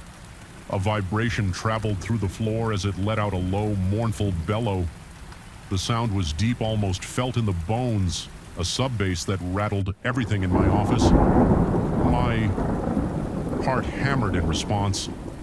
Every instinct told me I was in grave danger. I felt eyes on me, an overwhelming sensation that the bull was aware of my presence, judging me. Its body glistened under the thin morning light, the edges of its wooden musculature nearly vibrating for a moment. I questioned my sanity. Was I really seeing this figure move, or had exhaustion finally unhinged me? The day passed in a blur of terror. Laden confusion, I could barely bring myself to leave the office, but the claustrophobia in that space was unbearable. I sought refuge in my living room, which felt only marginally safer. I kept my phone close, unsure if I should call for help or if any rational person would believe me. I even considered telling a close friend that I'd had a weird meltdown, but as I imagined the scenario, I realized I'd likely be met with pity or ridicule. Worse still, I sensed that the bull, if it truly was alive, would punish me for sharing its secret. As evening approached, the house grew ominously silent. No jazz, no flickering lights, just a tense, pregnant hush. Like the moment before a massive storm breaks, my nerves were frayed. My breathing came in shallow gulps. I went to the kitchen to splash water on my face, but nearly jumped out of my skin when I caught a glimpse of a shadowy figure in the reflection of the faucet turning around. I found nothing. My breath caught in my throat the entire time. I felt this compulsion gnawing at me. The bull wanted me back in the office. Part of me insisted that I run outside, drive away, and never return, but I hesitated. Despite the horror, there was a subtle pull, a promise of infinite market success, of wealth beyond my dreams. If only I'd submit, it was the same seductive whisper that had led me to trust the board in the first place. As if in a daze, I wandered back to the office. The bull stood exactly where I'd last seen it, its carved flank shifting gently under the dim glow of the desk lamp. I thought I heard it mutter about an eternal rise, although maybe that was just the blood pounding in my ears. I steeled my nerves, my body trembled, adrenaline coiled in every muscle. The stench of that black sap was still there, faint and cloying, making my stomach churn. My heart raced so loudly that my vision pulsed in time. I forced myself toward the bull, a dull terror coursing through me. My mind spun with questions about reality. Had I become a slave to a piece of haunted oak? Or was this all a severe mental breakdown triggered by stress and greed? I recalled that night's final dream, the infinite chanting, the stock tickers swirling overhead, and the monstrous shape of the board commanding me to place trades. My sanity had been frayed by each nightmarish vision, each unstoppable jazz barrage. My hands twitched, my breath came in shuddering rasps, but some buried fragment of reason told me I could still escape that. If I found the will to reject the bull one last time, perhaps I could break its hold. The question lingered, what would it do if I defied it again? I don't recall how long I stood there in petrified silence, eyes locked on the bull. The air itself felt alive, pressing against my chest, restricting my breathing. My pulse thundered. Then the bull's eyes glowed with a sudden piercing intensity, and I sensed a wave of raw aggression surging from it, like being in the presence of a wild beast. Muscles poised to attack, panic flashed through me, cold and merciless. My rational mind screamed to flee, to break the hold that thing had over me. So summoning courage from a place I didn't know I possessed, I slammed my hands down on the desk, avoiding the bull by mere inches, and roared at it in furious denial. I told it, shaking sweat pouring down my face, that I would never again feed it with trades. My voice came out ragged, barely recognizable, the instant I finished the lamp. Shattered, plunging the room into darkness. Sparks flickered, and I glimpsed the bull's silhouette in strobe bike. Flashes, a tremendous bellow ripped through the silence. More powerful than any sound system could produce, My eardrums rang and I dropped to my knees, pressing my palms to my ears. The floor vibrated with an unholy rumbling that shook my spine, but then as quickly as it began, it ended in the sudden hush. My hearing was reduced to a dull roar as my pulse hammered in my skull. I groped for the flashlight I keep at my desk. Drawer switched it on and directed its beam at the desk's surface. The bull was gone. Only an outline of black resin remained dripping slowly over the edge. My entire body shook violently, a tremor of relief and lingering fear. I knelt there, chest heaving, tears of raw tension sliding down my cheeks in the aftermath. I packed a small bag and left the house intending never to return. I drove until I found a cheap motel on the outskirts of town the entire ride. I felt the resonance of that bellow echoing through my bones even as I write this safe. In the flickering glow of a dim motel lamp, I can still sense the bull in my peripheral vision, a memory etched too. Deep to forget, my mind keeps replaying that final confrontation. I shut my eyes and I'm back in that office, hearing the insane chorus of horns blasting from within the walls. I haven't touched the market since my phone buzzes incessantly with price alerts. I set long ago, but I refuse to look. Fear saturates every muscle, reminding me that everything has a cost. I remain torn between the seductive rush of unstoppable profits and the paralyzing terror of the board's demands whenever I think about returning my skin prickles, and I feel the imprint of that dark sap on my fingertips. My throat tightens and I swear I catch the faint trace of jazz echoing in the distance, just quiet enough to suggest it could be my imagination. Deep down, I suspect the board isn't done with me. Part of me believes it's still in the house, reassembling, waiting to lure me back with impossible promises of an eternal rise. Even now, sometimes when I drift towards sleep, I swear I hear an engine of trumpets revving up, muted behind layers of walls ready to launch into that cacophonous spectacle. Once more, my heart rate spikes and I jerk awake, struggling to swallow around the knot in my throat. There's no telling if this nightmare will follow me forever. But I do know one thing: I've tasted the darkness that lurks behind our insatiable greed. It thrives on desperation and fear, feeding on our willingness to gamble away our sanity for momentary gains. I managed to walk away, frightened, battered forever. Changed but still alive and free of that board's immediate grasp. And as I sit here listening to my own ragged breathing, I can't shake the feeling that my defiance might not have destroyed the board's power, only delayed its next move. And that possibility is more terrifying than any dream, for it suggests. The horror I encountered is still out there, urging someone else or even me to bet it all again. Story 7, I remember the first time I heard the wet footsteps outside my beach house. It was the kind of night when the sea thunders against the shore and the air feels thick with electricity. A single flash of lightning illuminated the living room for less than a second, but that was enough to cast moving shadows where there should have been none. My heart lurched in my chest. I had never been the type to scare easily, but something about those fleeting silhouettes in the corners made me feel as though my entire body was jolted with dread.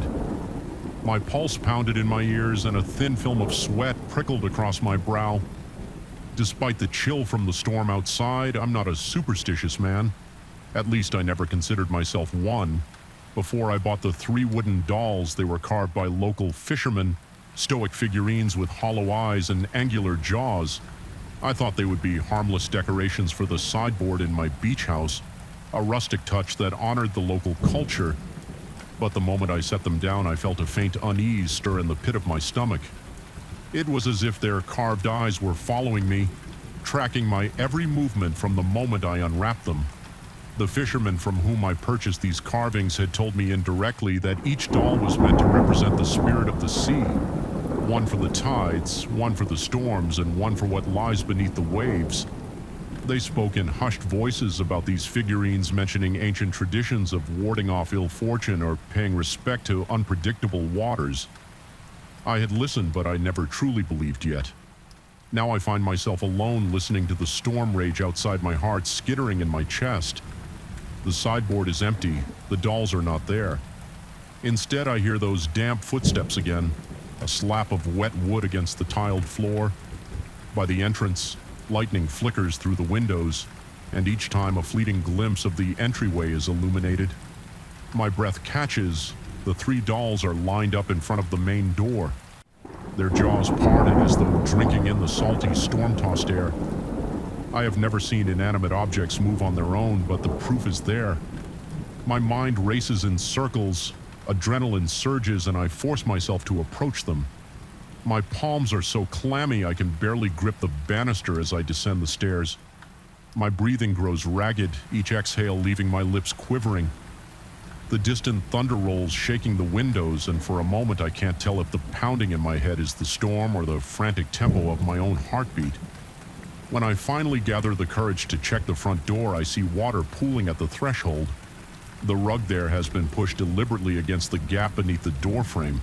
I stare, trying to comprehend how three small dolls could have blocked the water from flooding the house. The notion is absurd, yet the evidence is irrefutable. A wave of nausea builds. I want to rationalize it. Maybe I placed the rug myself and just forgot. But in my mind's eye, I can see exactly how I left the rug. When I arrived, it was perfectly centered now. It's wedged against the door, sping wet, forming a makeshift barrier. My skin prickles with unease as I notice the wooden floor near the door marred with scratches. They form a symbol, interlacing lines like fishhooks or twisted runes. I search online frantically for any meaning in local fishermen's iconography, and eventually I discover references to perpetual vigilance. My throat goes dry. The scratch marks are deep enough that I can feel the grooves when I run my fingers over them, as though the dolls had used jagged nails to carve them into the floorboards that night I barely sleep. Every crack of thunder jerks me awake. I imagine I hear something scuttling in the halls, a soft wooden clack like puppets dancing sweat pools at the base of my neck, and the stench of salt water lingers in the air. My body feels rigid, my jaw clenched against waves of dread. I can't fully explain at dawn. I finally drift off, only to be awakened by the sunlight streaming through the window. I expect to see the dolls still poised at the door, but when I make my way downstairs, they are back on the sideboard, their hollow eyes staring out at the sea. I try to live with it for several days. There are no storms and nothing unusual happens. I start to relax, telling myself it was all a hallucination triggered by exhaustion and stress. But the next time the sky darkens and clouds gather over the ocean, that gnawing feeling returns to my gut. The wind howls and raindrops rattle against the glass like someone throwing handfuls of pebbles at the windows. I cling to the sofa, feeling each gust of wind as though it is a threat. Then comes the slow, rhythmic plodding of wooden feet. This time I don't rush to look. I can't bring myself to face them again instead. I remain curled up, every muscle in my body tensed. My mind conjures images of the dolls creeping wet and dripping across the floorboards. Jaws slack and trembling with anticipation, my breathing becomes shallow. My heart races until it throbs painfully. I realize I am drenched in sweat, yet ice-cold shivers course through my veins at some point. I force myself to peek into the hall. In the flicker of a lightning flash, I see three small silhouettes lined up at the window. Instead of the door, their wooden limbs are contorted and their expressions are almost ravenous. They appear to be gazing out at the raging sea as if protecting the house from an unseen threat, or perhaps calling something from the depths. I stay still, pressed against the wall, too terrified to even blink, until the next lightning flash reveals they're gone. The day after that storm, I begin receiving strange messages from a neighbor. He claims to see three figures on my porch late at night, patrolling back and forth. Whenever the wind picks up, he mentions in a low voice that these figures look small and are dwarfed by the furniture out there. He wonders how they could be real people. According to him, the silhouettes vanish whenever he tries to take a closer look, and more than once he has seen them illuminated by brief bursts of lightning. Lightning that he says never makes the official weather reports. I listen, my stomach churning with dread. He mentions the sky flickering overhead when the forecast calls only for mild drizzle. He describes the figure standing guard as if waiting for a storm that no one else can witness. My palms sweat and I try to steady my voice, but the fear courses through me in tremors that tighten every muscle. I wonder if I should get rid of the dolls, throw them into the ocean, or burn them. But a creeping sensation warns me that any attempt to destroy them might provoke something far worse. As time goes on, my sleep becomes fractured and restless. I begin to notice that the house itself seems different. The walls creak with a frequency that can't be explained by the wind alone. Door hinges groan like living things in agony. The ocean, once a soothing presence, now has a roar that feels personal, like it's calling out to me specifically, or perhaps to the 3 wooden watchers perched inside.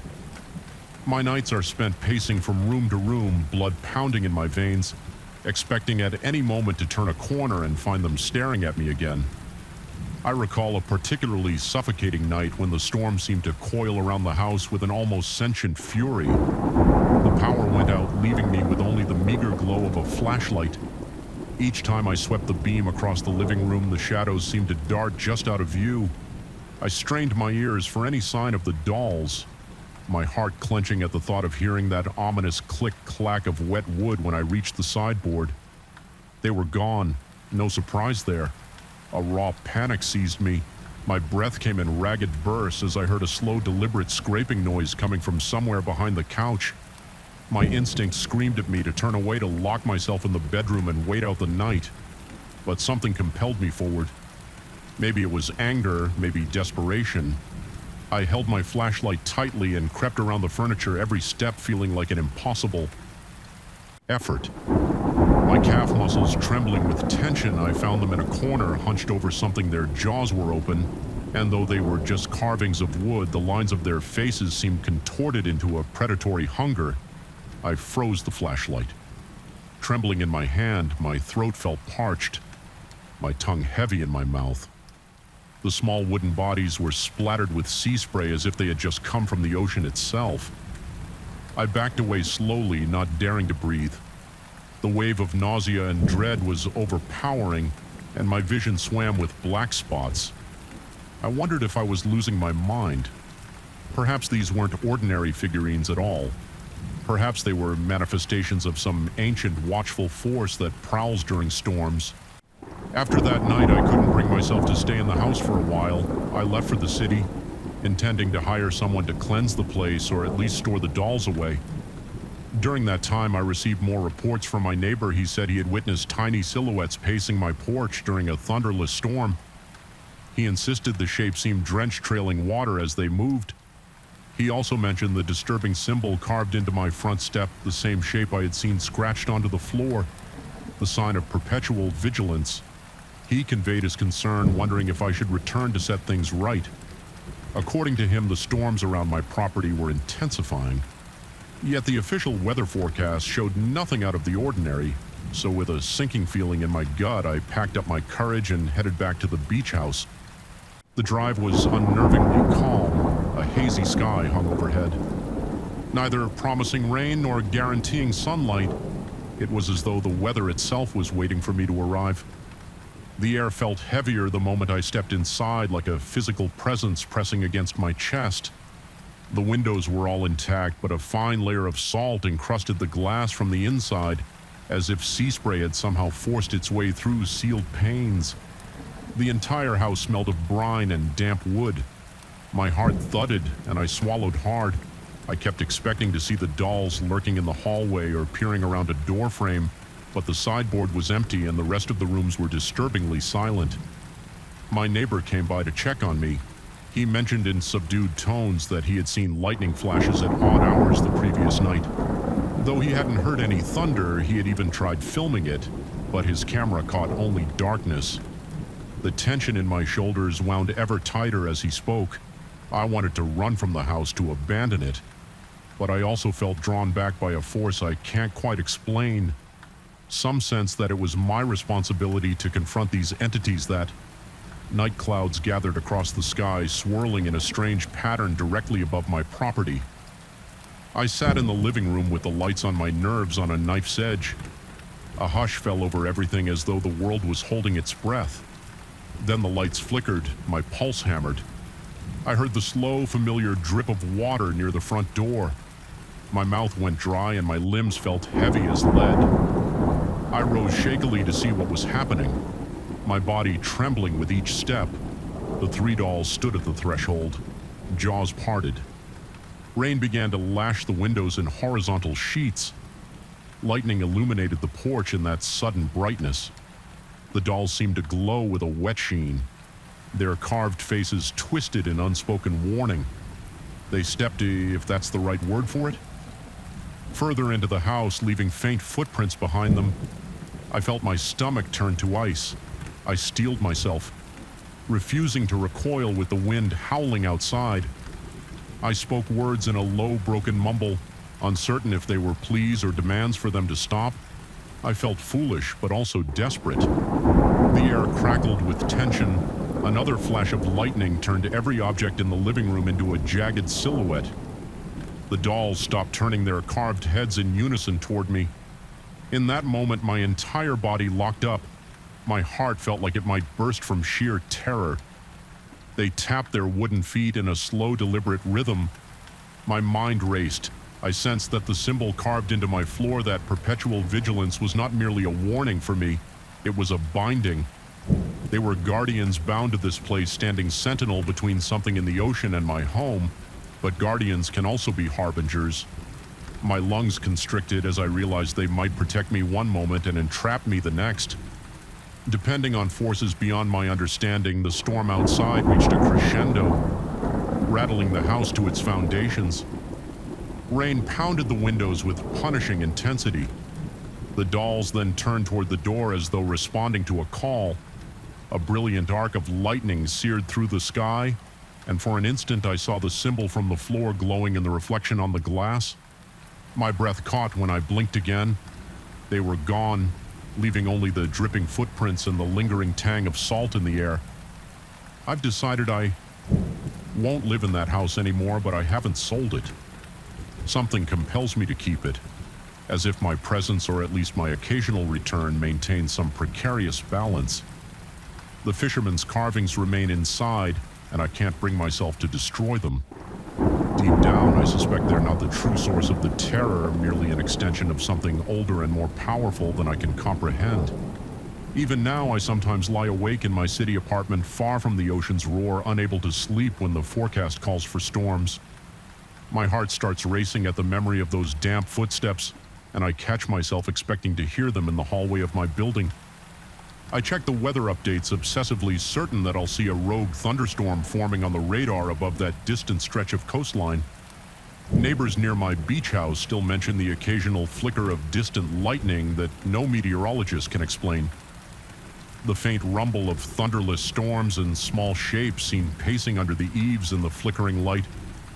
The final time I visited, I found a new set of scratches on the inside of the doorframe lines and hooks, interwoven into a design reminiscent of swirling waves. I took it as a sign to leave well enough alone. Whether they are guardians or wardens, those dolls stand in perpetual vigilance. Connected to storms that don't appear in any forecast, there is no escaping that truth. Still, I feel uneasy whenever I think about my own role in this haunting. Perhaps it chose me. Perhaps I brought it on myself by taking home what should have remained in the fisherman's hands. There's a maddening sense of responsibility that gnaws at me sometimes when a thunderstorm passes over the city. I wake drenched in sweat, convinced I hear the soft patter of wet feet climbing the stairs outside my apartment door. I brace myself, waiting for the inevitable knock or the faint scratch of wooden nails, but it never comes, at least. Not yet. I've considered going back for one final confrontation, stepping into the house during the worst storm of the season to face whatever force lurks behind those carved eyes. But every time my nerves fail me, my pulse races. Just imagining the howling wind and those three small figures standing guard, jaws open, gazing hungrily at the tempest. I don't know if it's even possible to banish them. Perhaps the sea itself has chosen them as eternal sentinels, or perhaps they simply wait for me to return so they can show me something far more terrifying than I've already experienced. The truth is, I cannot be sure whether they protect me or threaten me. Their presence in my memories makes my skin crawl, yet I cannot deny that they once saved my house from flooding. That contradiction furs in my mind, a reminder of how fragile my sense of safety really is. Every passing storm, every distant rumble of thunder brings back that twisting fear in my gut, the dryness in my mouth, the clench of my stomach. And so I linger in the uncomfortable space between wanting to know and fearing the answer. My nights remain fraught with unease. My dreams are peppered with lightning flashes and the relentless tapping of wooden feet. The symbol of perpetual vigilance is now etched into my consciousness, and I'm left to wonder if I'll ever truly be free of those three carved figures, or if they stand guard over me even now, ensuring I remember that some forces cannot be tamed. Only witnessed if there is one consolation, it's that I have survived, though I'm not sure what that survival means. In the grander scheme, the oppressive sense of being watched has never fully left me, and I doubt it ever will. Even in the sunlight, I'll sometimes think I see a small wooden head peeking around a corner or a wet footprint on the stair. My heart jumps each time, my skin prickling with goosebumps. But I'm alone. There are no footsteps. No one's there. Or so I tell myself, and each time thunder echoes in the distance, I remember the story all over again. The memory of that salt-laden air, those carved jaws parted in silent vigilance, and the symbol that binds them to that house and perhaps to me remains like a never-healing wound. It resonates a drumbeat of dark possibilities that keeps me awake. Eyes wide, breath trembling as I wonder whether the next storm will finally bring them back. Story 8, the shadows move differently here. I noticed it first. 3 weeks ago during my night shift at St. Augustine Memorial Hospital, where the ancient corridors stretch like arteries through the building's decrepit heart. The fluorescent lights flicker overhead, their dying gasps creating a strange dance of light and darkness across the peeling walls. But that night, as I walked past the east corridor on my way to check on a patient, I saw something that made my blood run cold.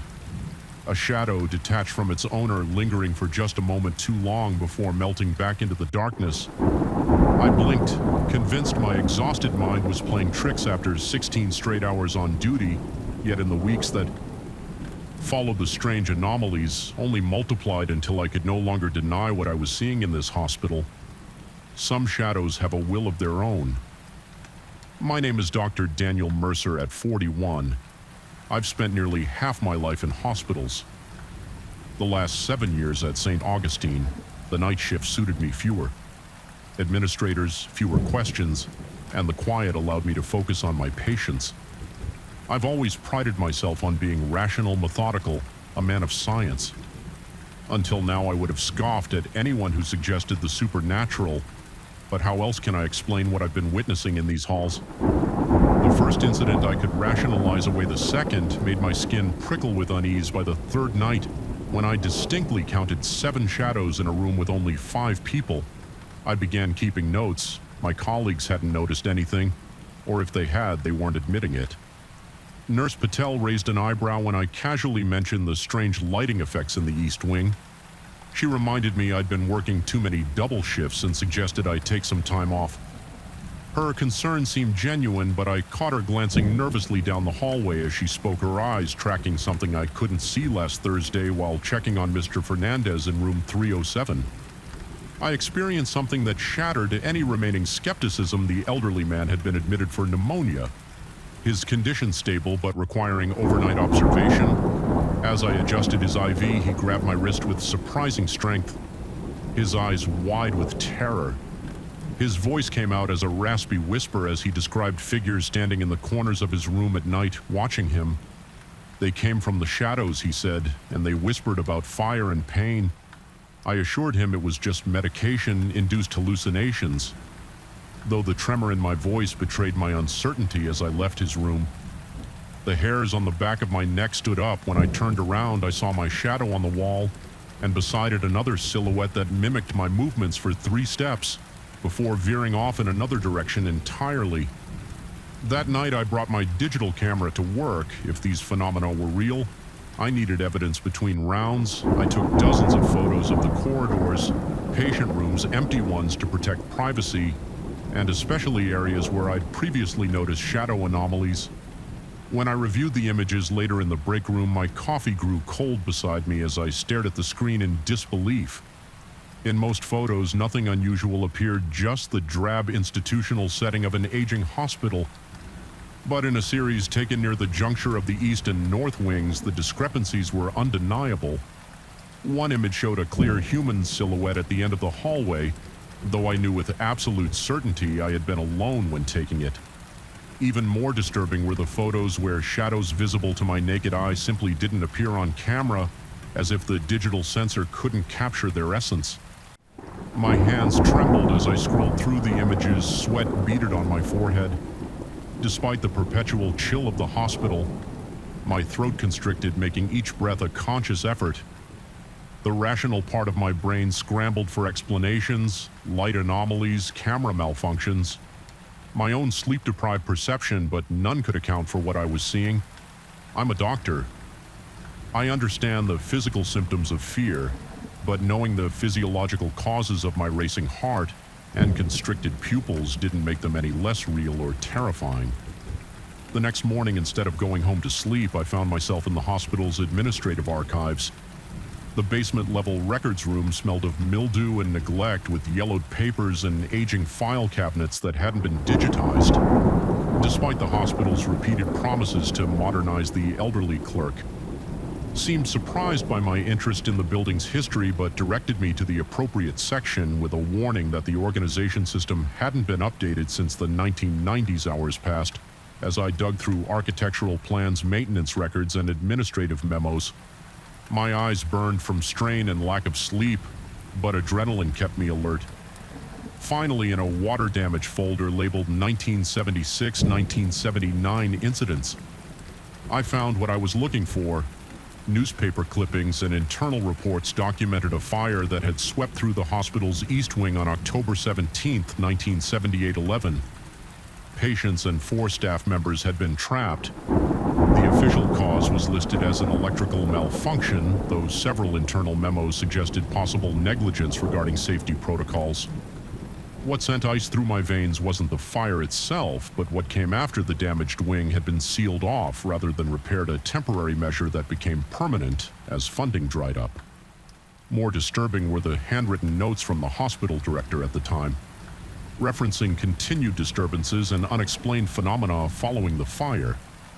The final memo, dated April 1979, ordered the wing permanently closed, followed the strange NO, and all access points sealed with strict instructions that the area was to be removed from all future hospital plans and documentation. It was to be forgotten, as if erasing it from maps could erase what had happened there. I left the archives with my mind reeling and my shirt sticking to my back. Despite the basement's chill, the east wing, the very area where I'd first noticed the shadow anomalies, the wing that supposedly ended in a solid wall where the corridor took a sharp turn toward the north section, but according to these original floor plans, the corridor didn't end. It continued into a substantial wing that had housed long-term care patients, and the burn unit, a wing that should still exist hidden behind drywall, and decades of institutional amnesia sleep eluded me. That day I lay in my apartment with the blinds drawn, my mind racing through possibilities, each more disturbing than the last. The scientific part of me demanded logical explanations, yet the evidence pointed towards something beyond conventional understanding. My temples throbbed as competing theories battled for dominance. Were the shadows some kind of energy imprint left by trauma hallucinations brought on by environmental factors in the old building mold? Spores, carbon monoxide, electrical fields interfering with brain function, or something more directly supernatural? The thought made my stomach clench, yet I couldn't dismiss it entirely. That night I arrived at work early, armed with the old floor plans and my camera. My colleagues noticed the difference in me. Immediately, Nurse Chan asked if I was feeling all right. Commenting on my bloodshot eyes and pallid complexion, I mumbled something about insomnia and hurried to begin my rounds. Hyper-aware of the shadows that stretched and contracted as I moved through the halls. The shift passed in a blur of routine tasks performed on autopilot, while my attention remained fixed on the shadows. They seemed more active tonight, more numerous. Twice I felt something brush against me in empty corridors. The air grew increasingly heavy, pressing against my skin like a physical weight. The constant low hum of the hospital beeping machines, Distant voices, the HVAC systems labored. Breathing seemed to form patterns just below the threshold of comprehension, like whispers I couldn't quite make out. At 3:17 a.m. during the quietest part of the night shift, I stood before the wall that shouldn't exist. According to the original plans, this blank expanse of painted drywall concealed the entrance to the sealed wing. I ran my fingers along the surface, feeling nothing unusual, just smooth paint over solid material, yet the temperature here was notably colder. My breath forming small clouds in the air as I pressed my palm flat against the wall. The overhead lights flickered, my shadow stretched behind me, elongating unnaturally across the floor and up the opposite wall, and then it moved independently of me. I froze, pulse hammering in my throat as my shadow raised an arm while my actual arm remained at my side. A wave of dizziness washed over me, my vision tunneling as I struggled to process what I was seeing. The shadow turned its head, a movement so human and deliberate it couldn't be mistaken for a trick of light. It was looking at me from the corner of my eye. I noticed other shadows gathering, sliding along the walls and floor from other parts of the hospital, converging on this spot like water flowing downhill. My muscles locked in primal terror, sweat immediately drenching my scrubs. Despite the unnatural cold, I wanted to run but remained rooted in place, watching as the shadows grew more distinct, taking on features, suggestions of faces, limbs, individual identities. The wall beneath my hand suddenly felt different, softer, warmer. I yanked my arm back in revulsion, but not before feeling the surface give slightly, like pressing against flesh rather than plaster and wood. A low sound emanated from within or behind the wall, a frequency so deep it was felt more than heard. Vibrating in my chest cavity and inner ear, using every ounce of willpower, I broke free from paralysis and stumbled backward, nearly falling as my legs threatened to give out the shadows. Surged forward, not aggressively, but with unmistakable purpose, reaching toward the wall where their darkness touched the surface. The white paint seemed to ripple and dissolve, revealing glimpses of something behind flashes of another corridor. Charred walls, medical equipment from decades past. My rational mind shattered with a hoarse cry that I barely recognized as my own. I fled, running blindly through the corridors with no thought except escape. But the hospital had transformed around me, hallways stretched impossibly long. Doors appeared where none had been before, and every shadow reached for me as I passed the building had become a labyrinth, and at its heart lay that sealed wing pulsing like a malevolent second heart. Within the hospital's architecture, I don't remember how I found my way to the emergency exit. My next clear memory is sitting in my car in the parking lot, hands shaking so violently I couldn't insert the key into the ignition. My phone showed dozens of photos. I had no recollection of taking blurred images of corridors, shadows with two distinct human features, and in the final shots what appeared to be a partially open doorway where the solid wall had been revealing a glimpse of fire-blackened corridor beyond. 3 days have passed since that night. I've called in sick, citing a severe flu. The hospital administrator sounded relieved rather than concerned, mentioning that my behavior had been causing concern among staff in my apartment. With the blinds drawn and lights on, I've been reviewing hospital records, cross-referencing names of those who died in the fire with patient complaints about shadow figures in the years since the pattern is undeniable. Tomorrow I return to work, not because I've conquered my fear. The terror remains a constant companion, turning my mouth dry and sending tremors through my hands whenever I consider what awaits me. I return because I understand now what the shadows want.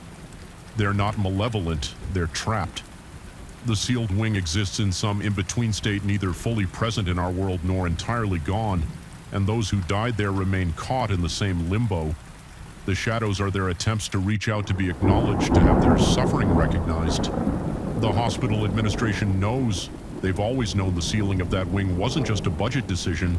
It was a containment measure, but ignorance and denial have only allowed the phenomena to grow stronger over the decades. I found documents suggesting periodic incidents throughout the hospital's history. Always downplayed, always covered up. I don't know if I'm heading toward resolution or my own undoing. My medical training offers no framework for what I'm experiencing. All I know is that those shadows need a witness, and for whatever reason they've chosen me.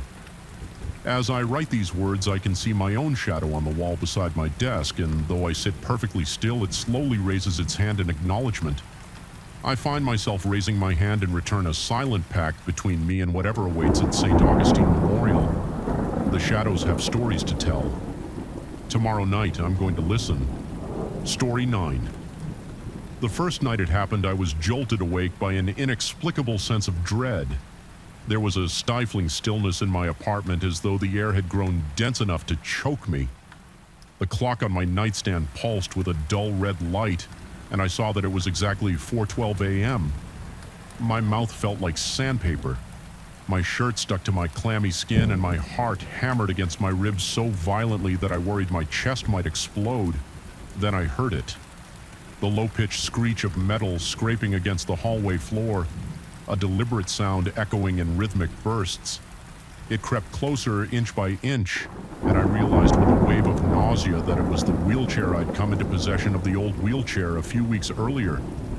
Under bizarre circumstances, the previous occupant of a unit in the same building had left it behind, and since the property manager knew I had trouble with a knee injury, he suggested I keep the device I accepted with reluctance, primarily because my legs still gave me trouble at times, and the building had no elevator, despite the caretaker's explanation that the wheelchair came from a former tenant who was no longer around. The details of its origin always felt hazy. There was something about the worn leather seat and the rusty metal frame that made me shudder, as though it carried an imprint of its past occupant. But I brushed off that initial discomfort, too tired from my daily routine to worry about the intangible vibes of an inanimate object. I stored the wheelchair in the corridor outside my studio apartment because the space inside was too cramped. A narrow hallway barely wide enough to fit 2 people, shoulder to shoulder, led to my living room, which doubled as a workspace and dining room. The corridor light flickered, probably from old wiring, so it always cast this ghostly strobe over the battered wheelchair. Whenever I passed by that night, as soon as I heard the squeaks, my ears pricked with fright. I forced myself out of bed, ignoring the cold sweat chilling my spine outside my bedroom door. I flicked on the overhead light, but it buzzed angrily and died. I tried not to panic. It was just a faulty bulb, I told myself, and my racing heart was just an after effect of being startled from sleep, but the hallway was too dark. The only glow came from the half-open door to my living room, where the desk lamp spilled its pale, sickly light across the floor.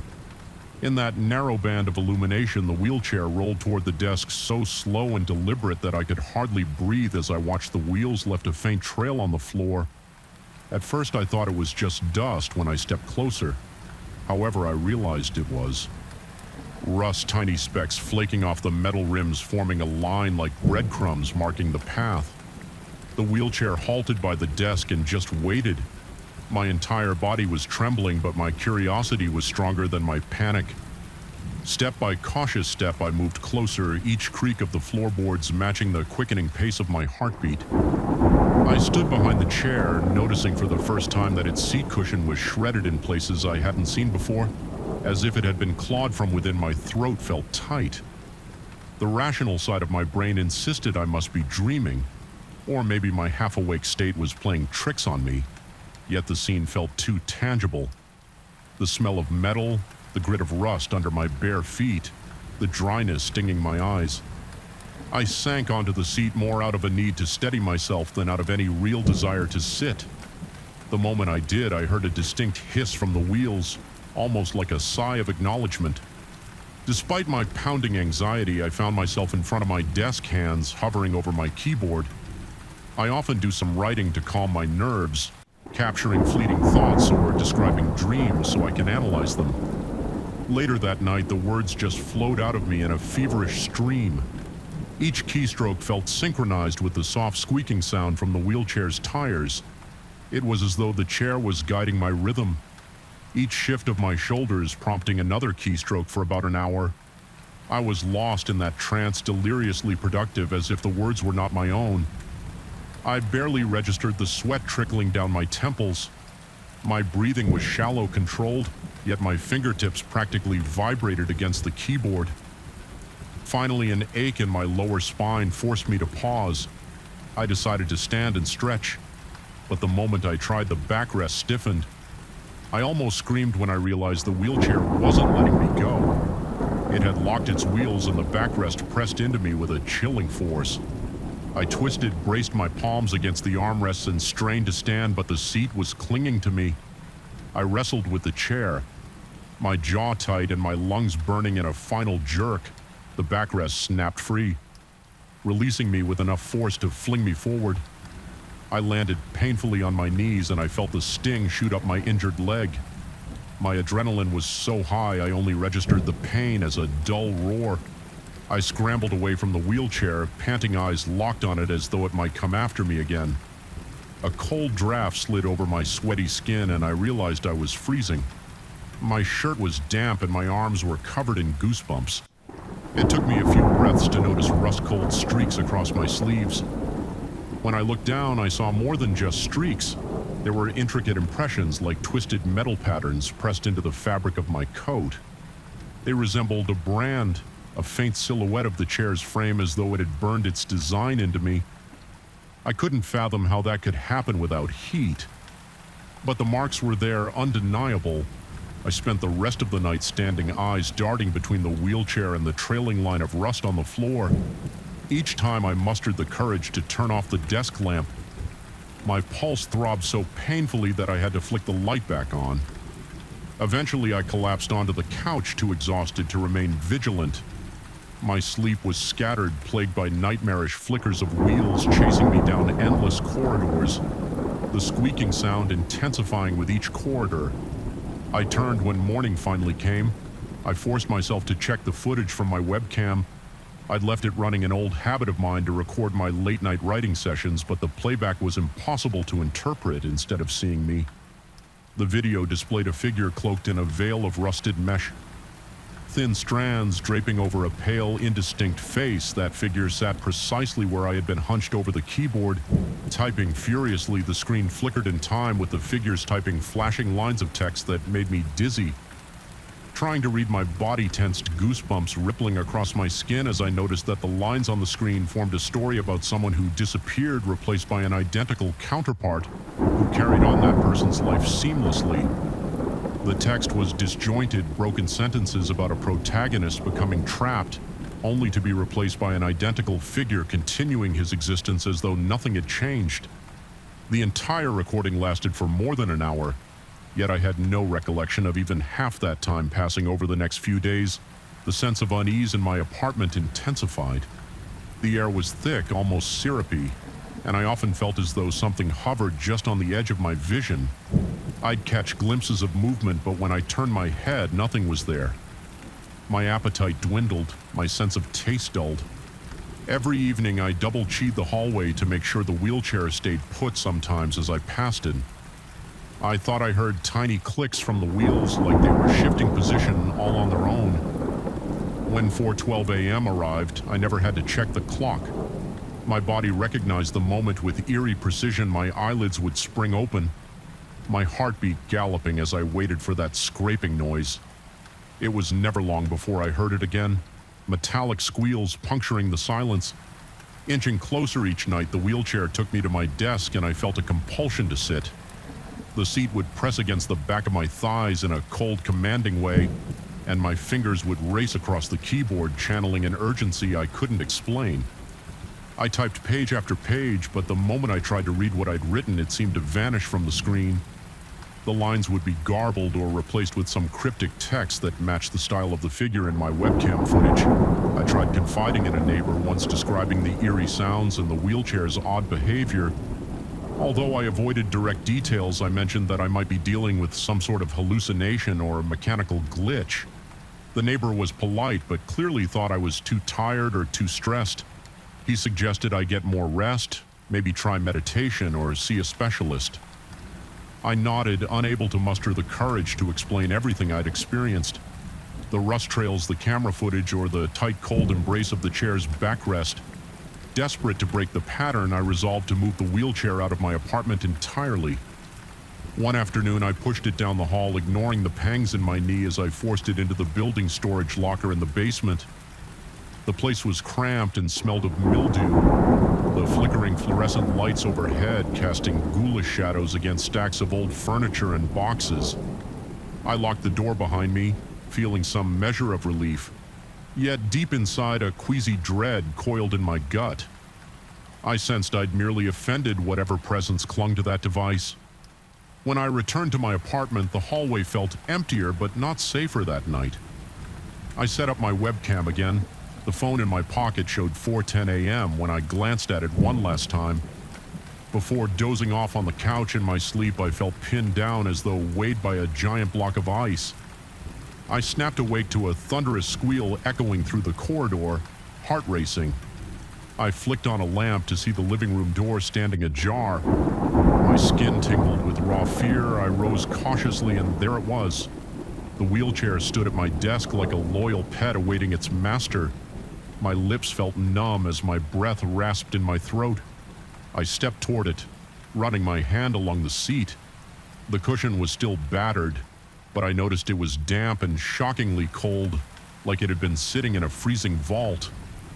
I turned my gaze to the floor, noticing streaks of rust from the front door all the way to my desk. That meant it had traveled through the locked door of the storage locker and up 2 flights of stairs without anyone hearing. My body was racked with chills, and I could feel the blood pounding in my head against all better judgment. I sat down again, trembling from head to toe. My rational mind screamed at me to run to leave the building, but an overpowering curiosity or compulsion drew me in the wheels.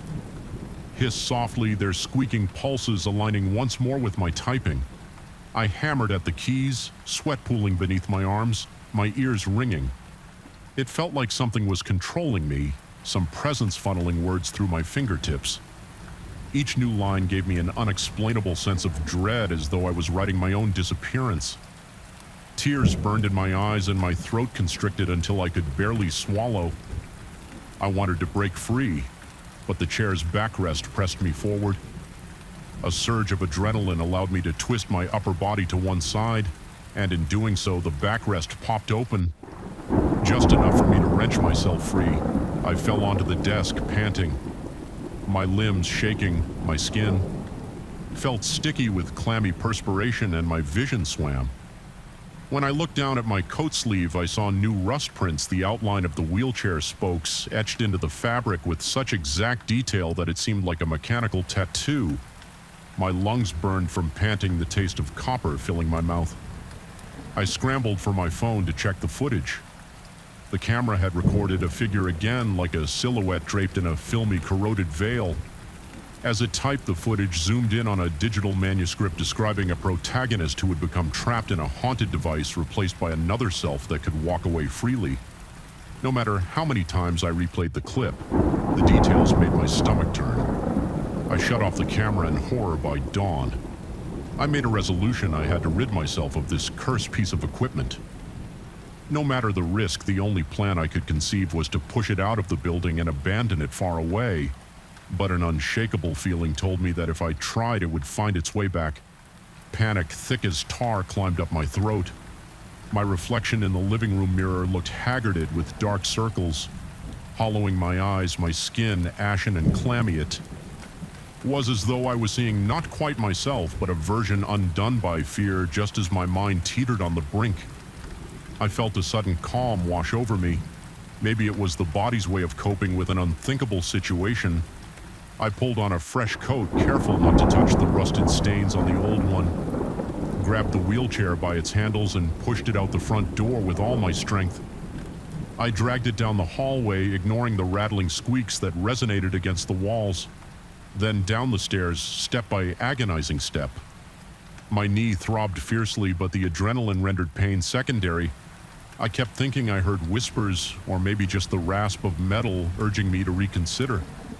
My pulse hammered in my eardrums, and each new wave of sweat soaked through my collar. Yet I pushed until I reached the back exit that led onto a narrow side street. There, in the pale glow of a flickering street lamp, I shoved the wheelchair onto the pavement for a moment. It sat in the half-darkness, the faint glint of rust making it look like it was coated in dried blood. I felt like it was watching me. The wind whistled through the deserted street and every hair on my arm stood on end. My throat constricted and I wavered, uncertain if I could leave it behind, but somewhere deep within me I found the resolve to turn away. I limped back inside, latched the door shut, and retreated to my apartment. I spent the remaining hours before sunrise pacing the living room, my breath hitching at the slightest creak when morning came. I opened the blinds to let in a feeble wash of sunlight. My body was exhausted, my thoughts a tumult of relief and gnawing dread. Yet somehow I'd faced the thing and removed it from my space. To this day, I still feel uneasy at 4:12 a.m., waiting for that persistent squeak to echo down the corridor. My coats all bear faint traces of the wheelchair's metal patterns, and sometimes I catch myself rubbing at a phantom ache in my shoulder blades as though something had once pinned me there. I've tried to record more footage, but all I get now is static mixed with indistinct murmurs. Friends remark that I've changed, become distant and prone to anxious glances at the clock. They're concerned I've become paranoid, worried that I'm not sleeping enough, and I suspect they might be right, because I often sense that any moment the old wheelchair could return. Wheels scraping across my floors, dragging me back into that seat to finish typing. Whatever story it demanded I write each night, I steel myself for the possibility the memory of its cold embrace lingers on my skin. A warning I can't dismiss. I haven't died. I haven't disappeared. But I sometimes wonder if I'm still entirely me, if some part of me was replaced in that seat, if the occupant behind the veil was slowly supplanting my will every night. I survive as one more night.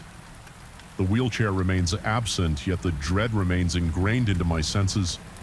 Even now, as I listen to the ticking of the clock, there's a quiet terror in me that never seems to fade. I've escaped for now, but my reflection in the mirror still looks off at times.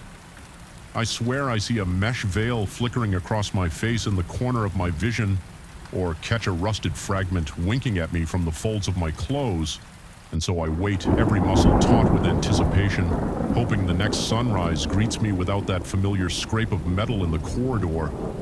The weight of the wheelchair's presence might be gone physically, but in the darkest hours I sense it there, lingering in the corners of my mind, and I can't help but wonder if one day it will roll back into my life, leaving a fresh trail of rust that leads straight to my desk, beckoning me to sit and relinquish one more piece of myself to whatever entity or madness resides in its corroded frame.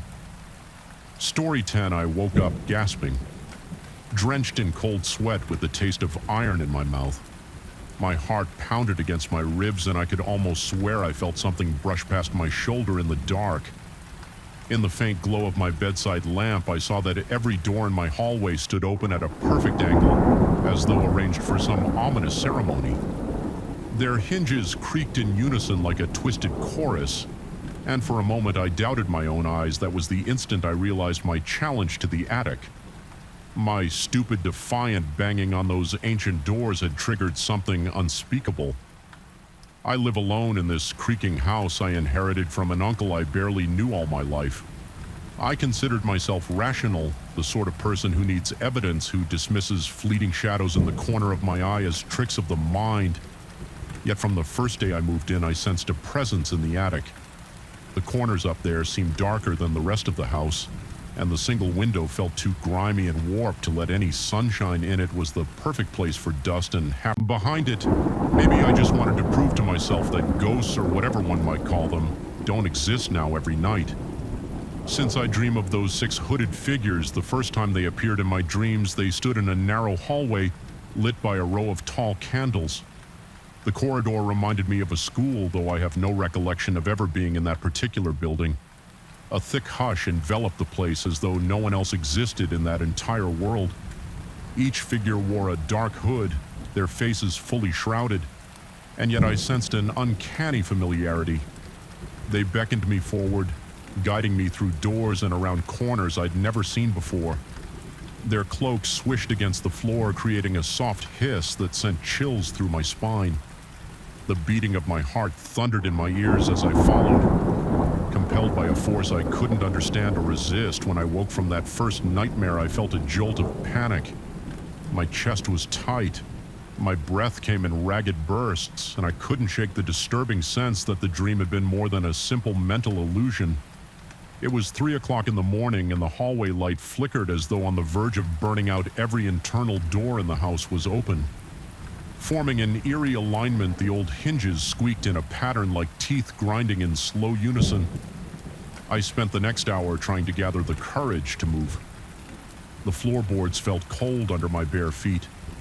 When I finally crept down the hallway to close each door, my skin prickled with the notion I wasn't alone. By the time I reached the last door, I could hardly swallow. My throat was so dry it felt like sandpaper. Night after night, the dream repeated with slight variations. Sometimes the corridor in my mind was silent except for the gentle rustle of robes. Other times I heard chanting muffled, incomprehensible, and laced with a tone that made my stomach roil. Each morning, the same bizarre pattern greeted me. Every door in the house stood wide open as if responding to some silent command. My nerves were on edge. The simplest house sounds like the refrigerator hum, or the faint ticking of pipes became sharp jabs to my oversensitive ears. I would spin around convinced I saw a robe vanish around a corner, but there was never anyone there on the 5th night. Something changed. One of the figures in the dream was larger than the others, and I could feel its stare burning through the hood. It extended a withered hand, offering me a rolled parchment. My skin broke out in goosebumps as I reached for it. The texture of the parchment felt ancient, rough and cold as stone. When I unrolled it, I saw a map drawn in bold, wet ink. I didn't recognize the layout yet. It was labeled with the rooms and corridors of my own house. There was an attic, a living room, a hallway, but there were also extra passages that I had never seen. I jolted awake with a stifled scream. My body slicked with sweat. My chest fluttered like I was teetering on the edge of hyperventilation. That sense of suffocation only worsened when I noticed the very same scroll was lying on top of my blanket. Corners still damp with fresh ink. The lines swirled across the paper in that same impossible depiction of my home. My stomach lurched with dread as I realized this was real, not some trace of a vanishing dream.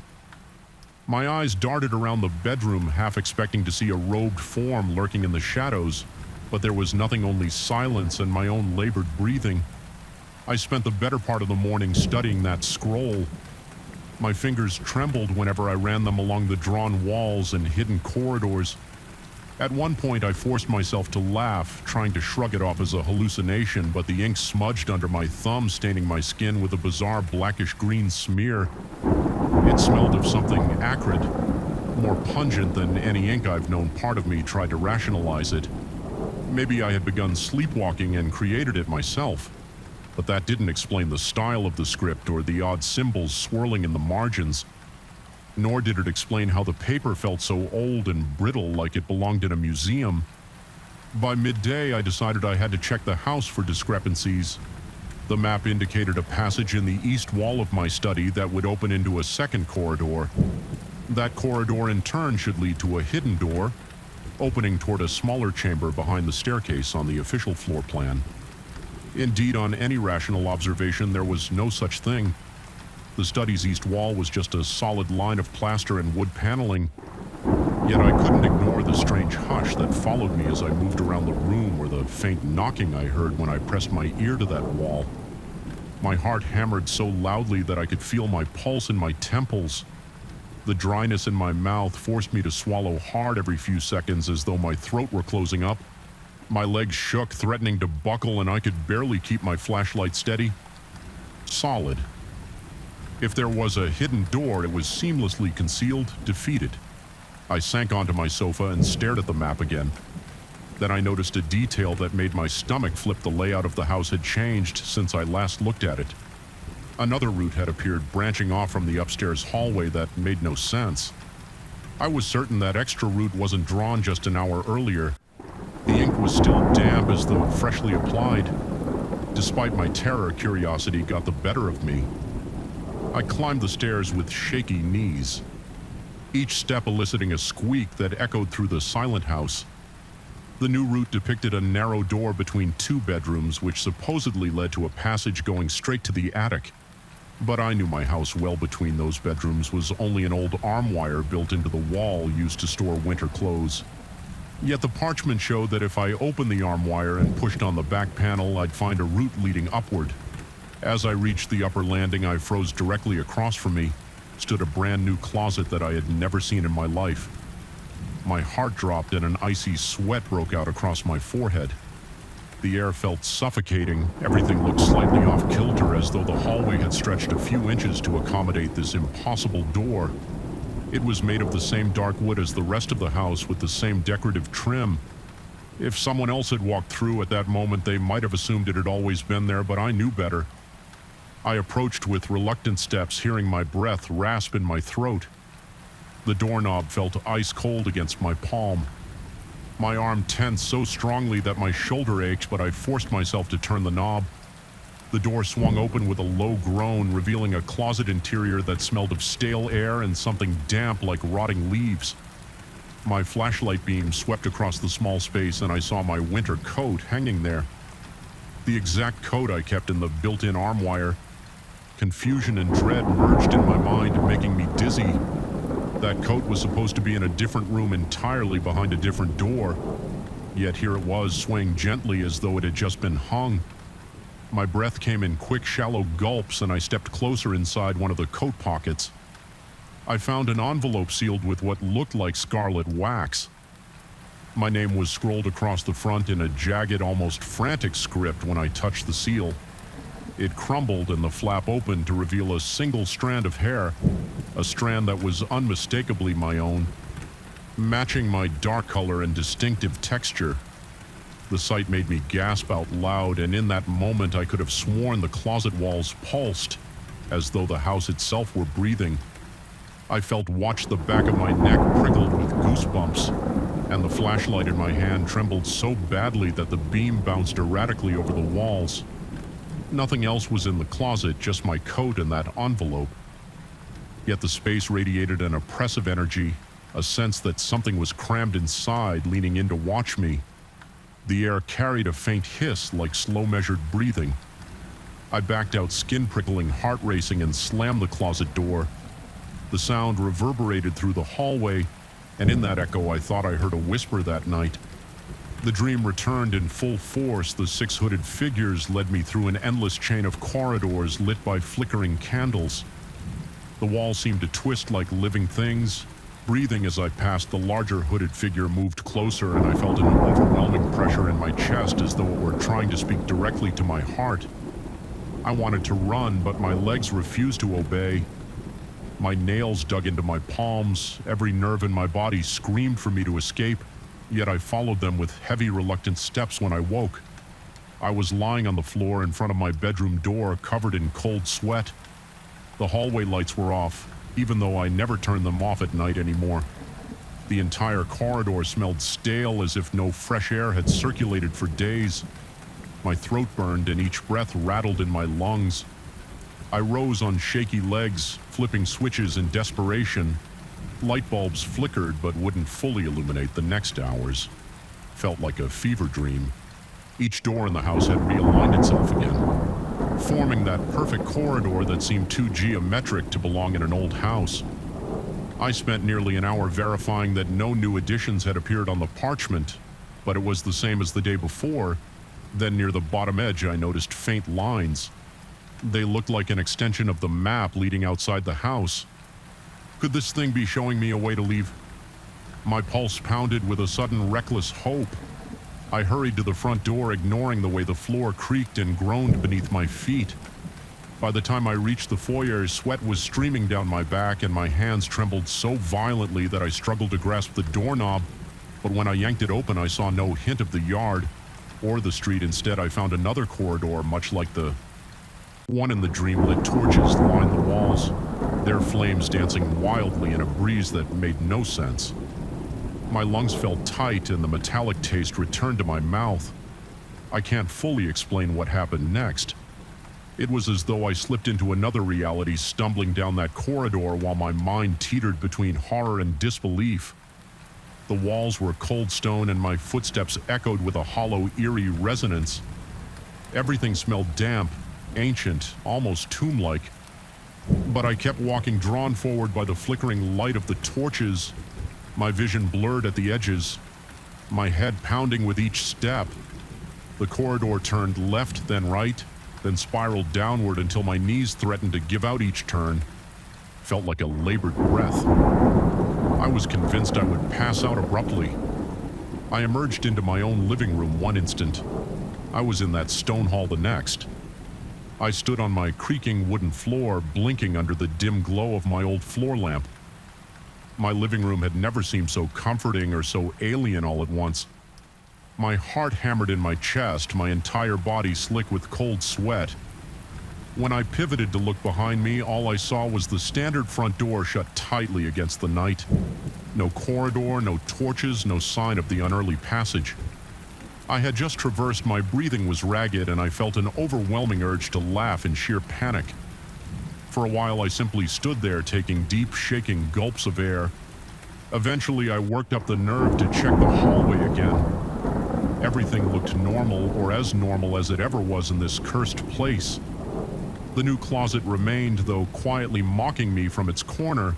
I realized I couldn't stay in this house any longer. Whatever had taken root here was twisting reality itself, or perhaps twisting my perception of reality. The creeping paranoia ate away at me. I could no longer trust the architecture around me. I even questioned whether these events were happening or if my mind was fracturing under stress. By dawn, I decided to gather my things and leave. I had no plan other than to escape whatever force was dwelling in these walls. I raced upstairs, shoving clothes into a duffel bag, heart pounding so fiercely that I had to pause every few minutes to catch my breath. My reflection in the mirror looked haggard at eyes, sunken and wide with fear. A dust-laden hush filled the air, broken only by the frantic rustling of fabric and my rasping coughs. The sense of being watched grew stronger, so tangible it raised the hair on my arms. That's when I felt it, a subtle shift in the house's atmosphere, like a pressure drop before a storm. The wooden floors creaked behind me. I spun around but saw only an empty hallway. My throat went dry, my mouth refusing to form words I could barely swallow, let alone cry out. Then the overhead lights flickered, and for the briefest moment I saw a faint silhouette, a robed figure standing at the far end of the corridor. My heart skipped so violently that I lurched backward, almost dropping to my knees. When the lights blinked again, the figure was gone. I flung the duffel over my shoulder, but my hand shook too much to maintain a proper grip. The fear threatened to choke me, yet I forced my legs to move, bolting down the stairs. I refused to look back, sure I would see that silhouette trailing me. I yanked open the front door, half expecting that stone corridor to greet me. Instead, I saw the morning light stretching across the front yard. My vision swam with relieved tears. I practically tumbled onto the porch. The fresh air hit my face in a rush, and I gasped for it, like I had been underwater for days out on the porch. I glanced back into the house. The interior was cloaked in shadows. Despite the rising sun, and all the doors stood open in that pristine, unnerving alignment, I had the distinct impression the house was glaring at me, silently observing, as if deciding whether to let me go. My heart drummed so hard that each beat felt like a hammer in my mind. I pictured those 6 hooded figures waiting just beyond my view, candles flickering in that impossible hallway. Even the memory twisted my gut with terror. Yet I slammed the door behind me and stepped off the porch, my legs almost giving out from sheer exhaustion. A suffocating sense of dread clung to my skin, but I knew I couldn't stay. The morning air tasted raw, carrying the promise that maybe I had slipped the house's snare for now. Still, my body shook with aftershocks of adrenaline, and my shirt stuck to me with layers of cold sweat. I wanted to believe it was over, that I could simply walk away, drive to a motel, and never return. But in the pit of my stomach, I sensed it wasn't that simple. That scroll still rested somewhere inside. Along with the presence that guided the hooded figures, I reached into my coat pocket and found that envelope. The scarlet wax seal was broken, and the single strand of my hair gleamed in the early sunlight. My fingers trembled as I touched it, a faint echo of that malevolent energy passing through me no matter how far I might run some. Piece of this cursed house had already latched onto me, embedded in my very being. A numbness spread through my limbs, and all I could do was stare at the house one last time. The windows looked like blank eyes reflecting nothing of what lurked within. I walked away uncertain of where I would go, convinced that this ordeal had left a mark on my soul. Even with the sun on my face, I felt cold. The memory of that corridor, those robed figures, and the monstrous alignment of the doors scalded my thoughts. My mouth was still dry and my pulse throbbed painfully in my neck. Each step felt heavy, as if the gravity around me had shifted. Would I ever truly be free? Or was I destined to relive that dream, to sense those silent hooded shapes waiting for me behind every door? I don't know if I escaped or merely delayed the inevitable. All I know is that my reality has changed, twisted beyond anything I believed possible. Even now, far from that house, I can't close my eyes without seeing the flicker of candlelight on stone corridors. Sometimes I think I hear the faint creak of hinges lining up just out of sight, or I feel that brittle parchment in my hands. A dread I can't quite name lurks just behind my eyelids, and I suspect that one day soon I'll wake up again to find all the doors standing open.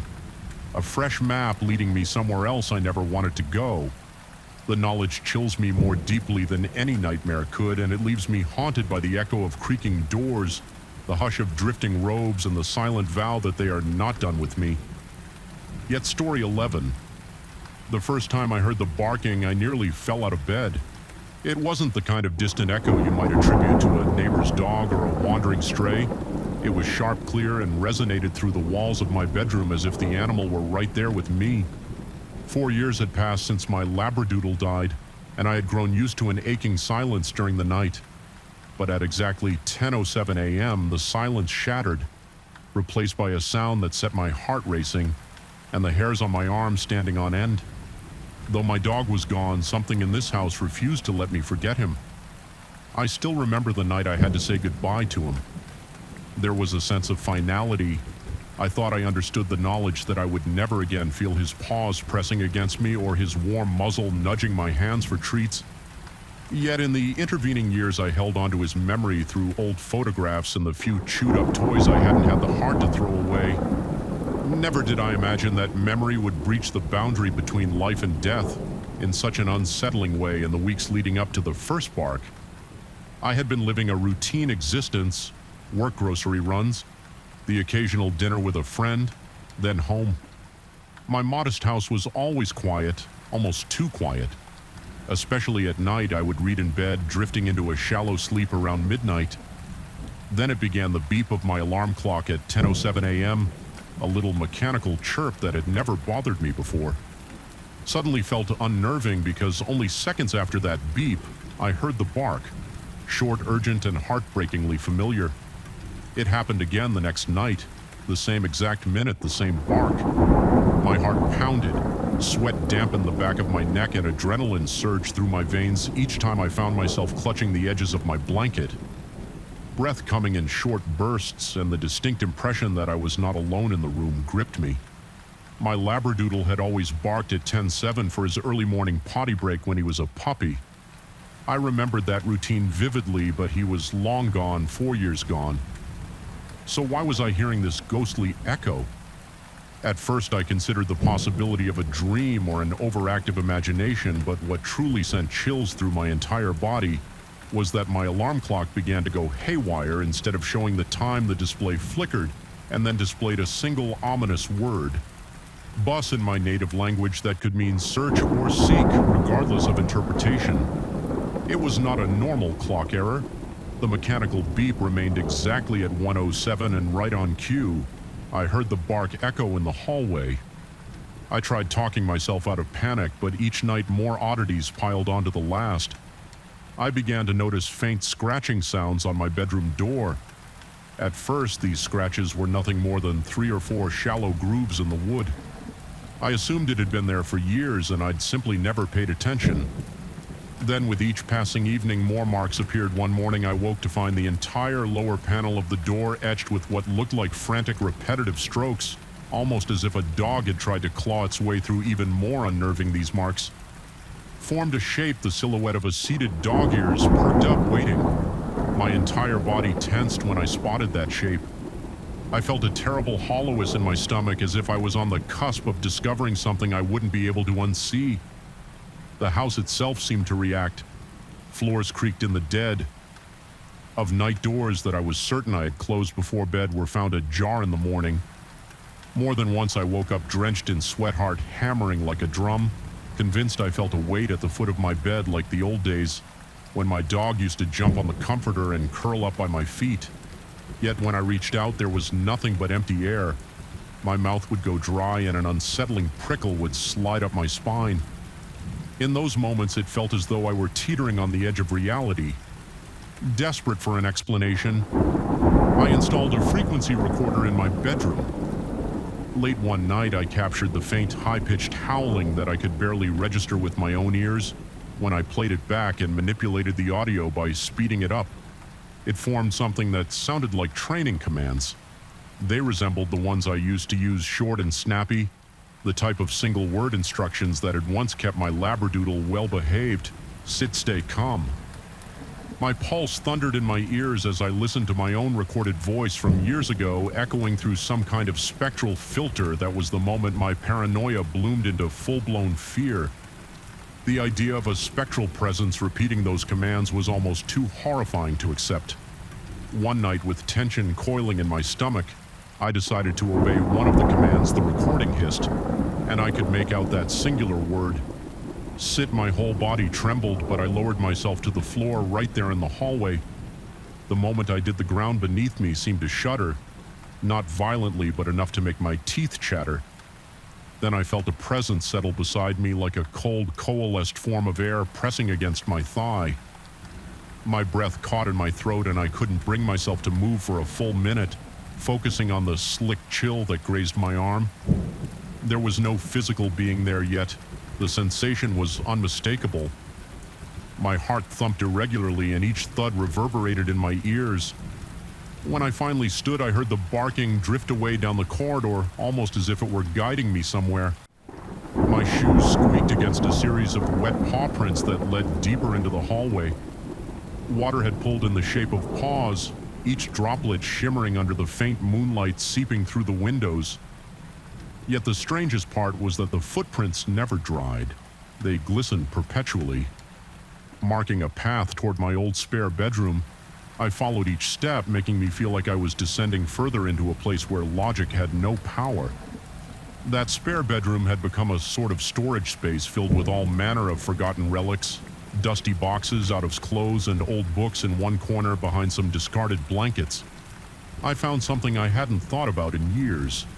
My labradoodle's favorite chew toy. It was a torn plush, shaped like a duck threadbare and missing an eye. The second I saw it, I felt a jolt of recognition mixed with dread. My heart pounded like a warning drum, but I knelt down and picked up the toy. It was damp droplets sliding down its surface. It was as if it had been underwater, but there was no source of water in that room. My breathing grew ragged, and the cold sweat on my temples stung my skin.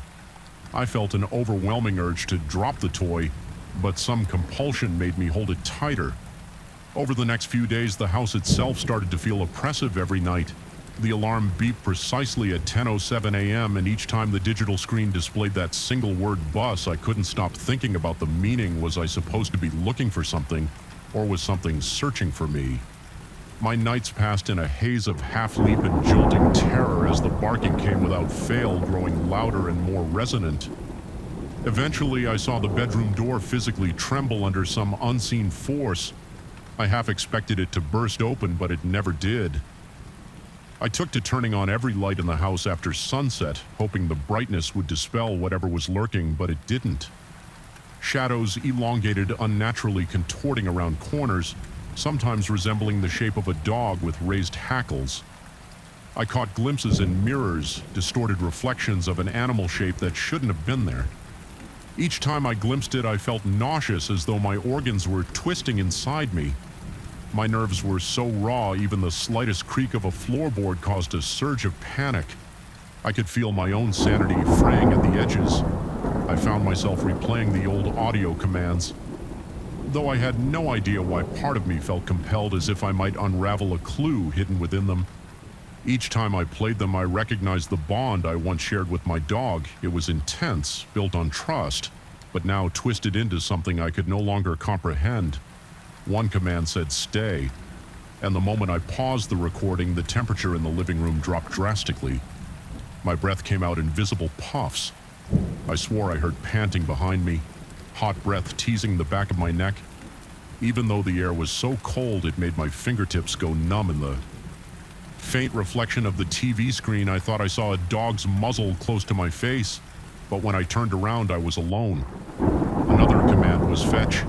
I hesitated before playing that one. I stood in the living room, heart racing, a sheen of sweat forming on my brow. I closed my eyes and pressed play. In an instant, the lights flickered and I heard urgent barking echo through the hallway. I nearly jumped out of my skin, stumbling back against the couch. The barking grew more frantic, and then I heard scratching at the closed door to the spare bedroom with trembling hands. I inched down the hallway. Those perpetual wet paw prints glistened under the buzzing ceiling light. A sense of dread expanded in my chest. I pushed open the door to find the plush duck toy no longer on the shelf where I had placed it earlier. Instead, it lay at the threshold, damp and ragged. It was as if some invisible force had dutifully retrieved it. Fulfilling the fetch command, my knees felt weak and I nearly collapsed in terror. I had to remind myself to breathe, each inhale shaky, each exhale trembling. That's when I realized the deep nature of what I faced.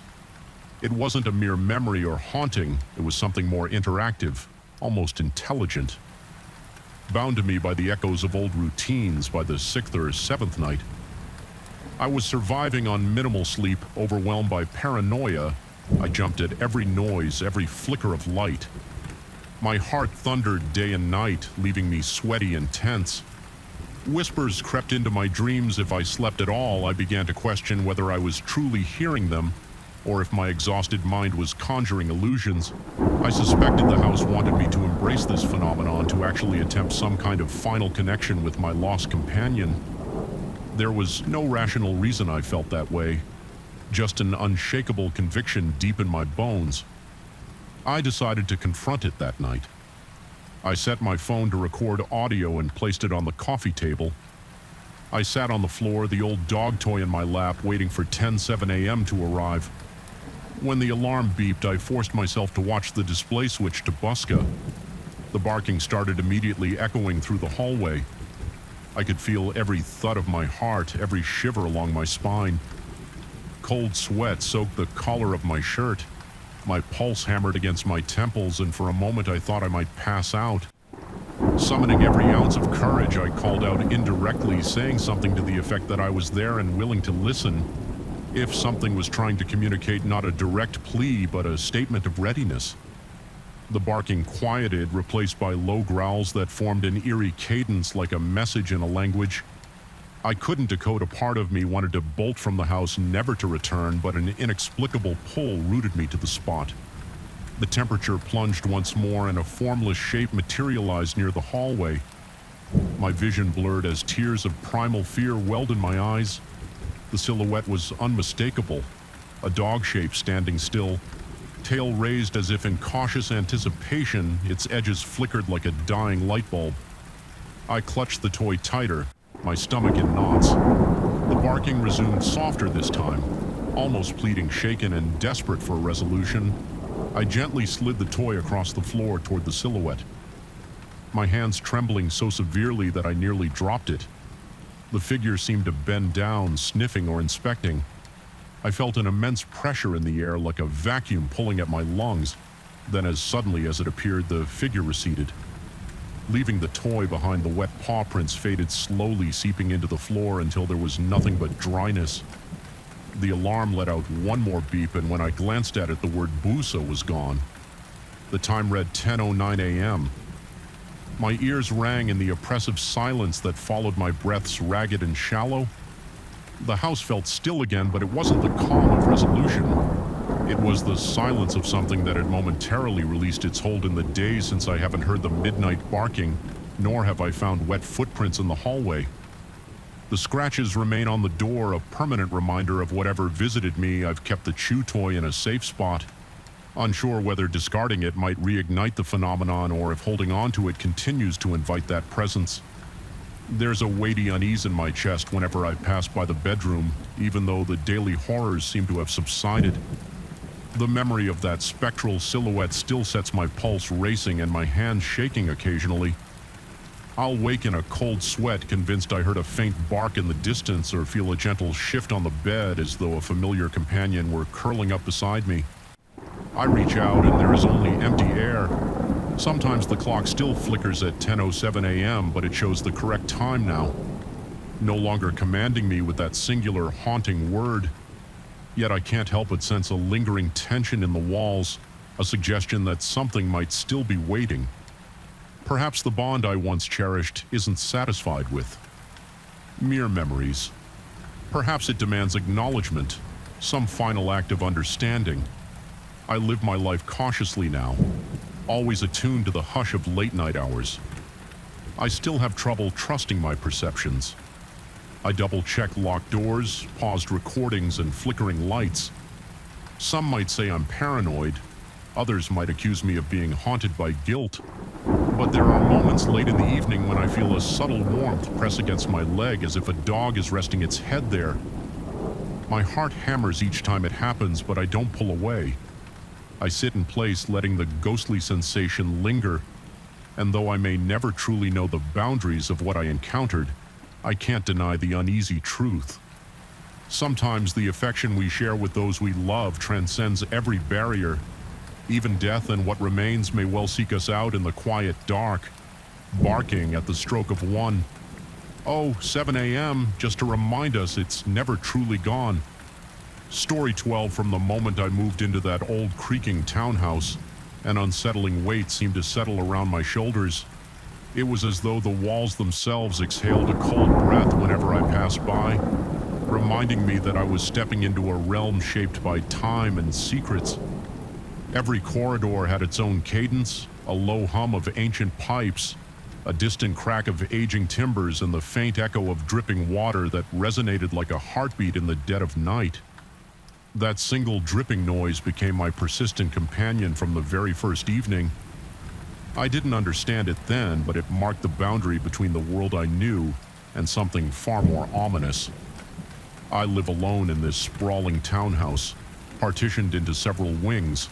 My section has 3 floors each with a labyrinth of rooms that never quite fit any normal blueprint.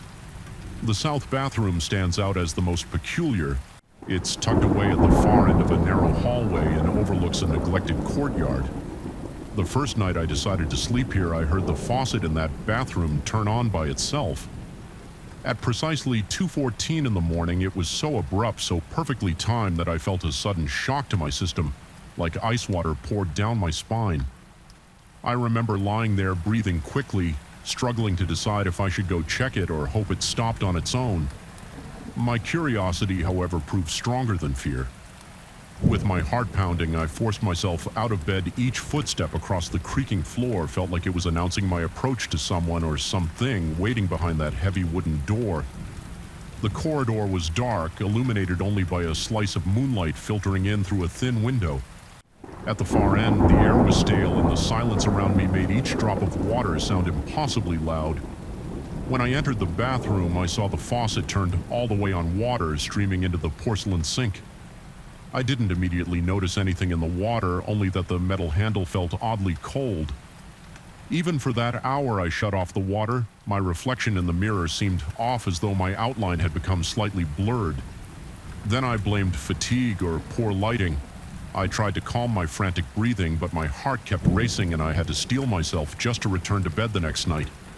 That faucet turned on again at exactly 2:14. This time it wasn't just running water, it was dripping in a slow rhythmic pattern.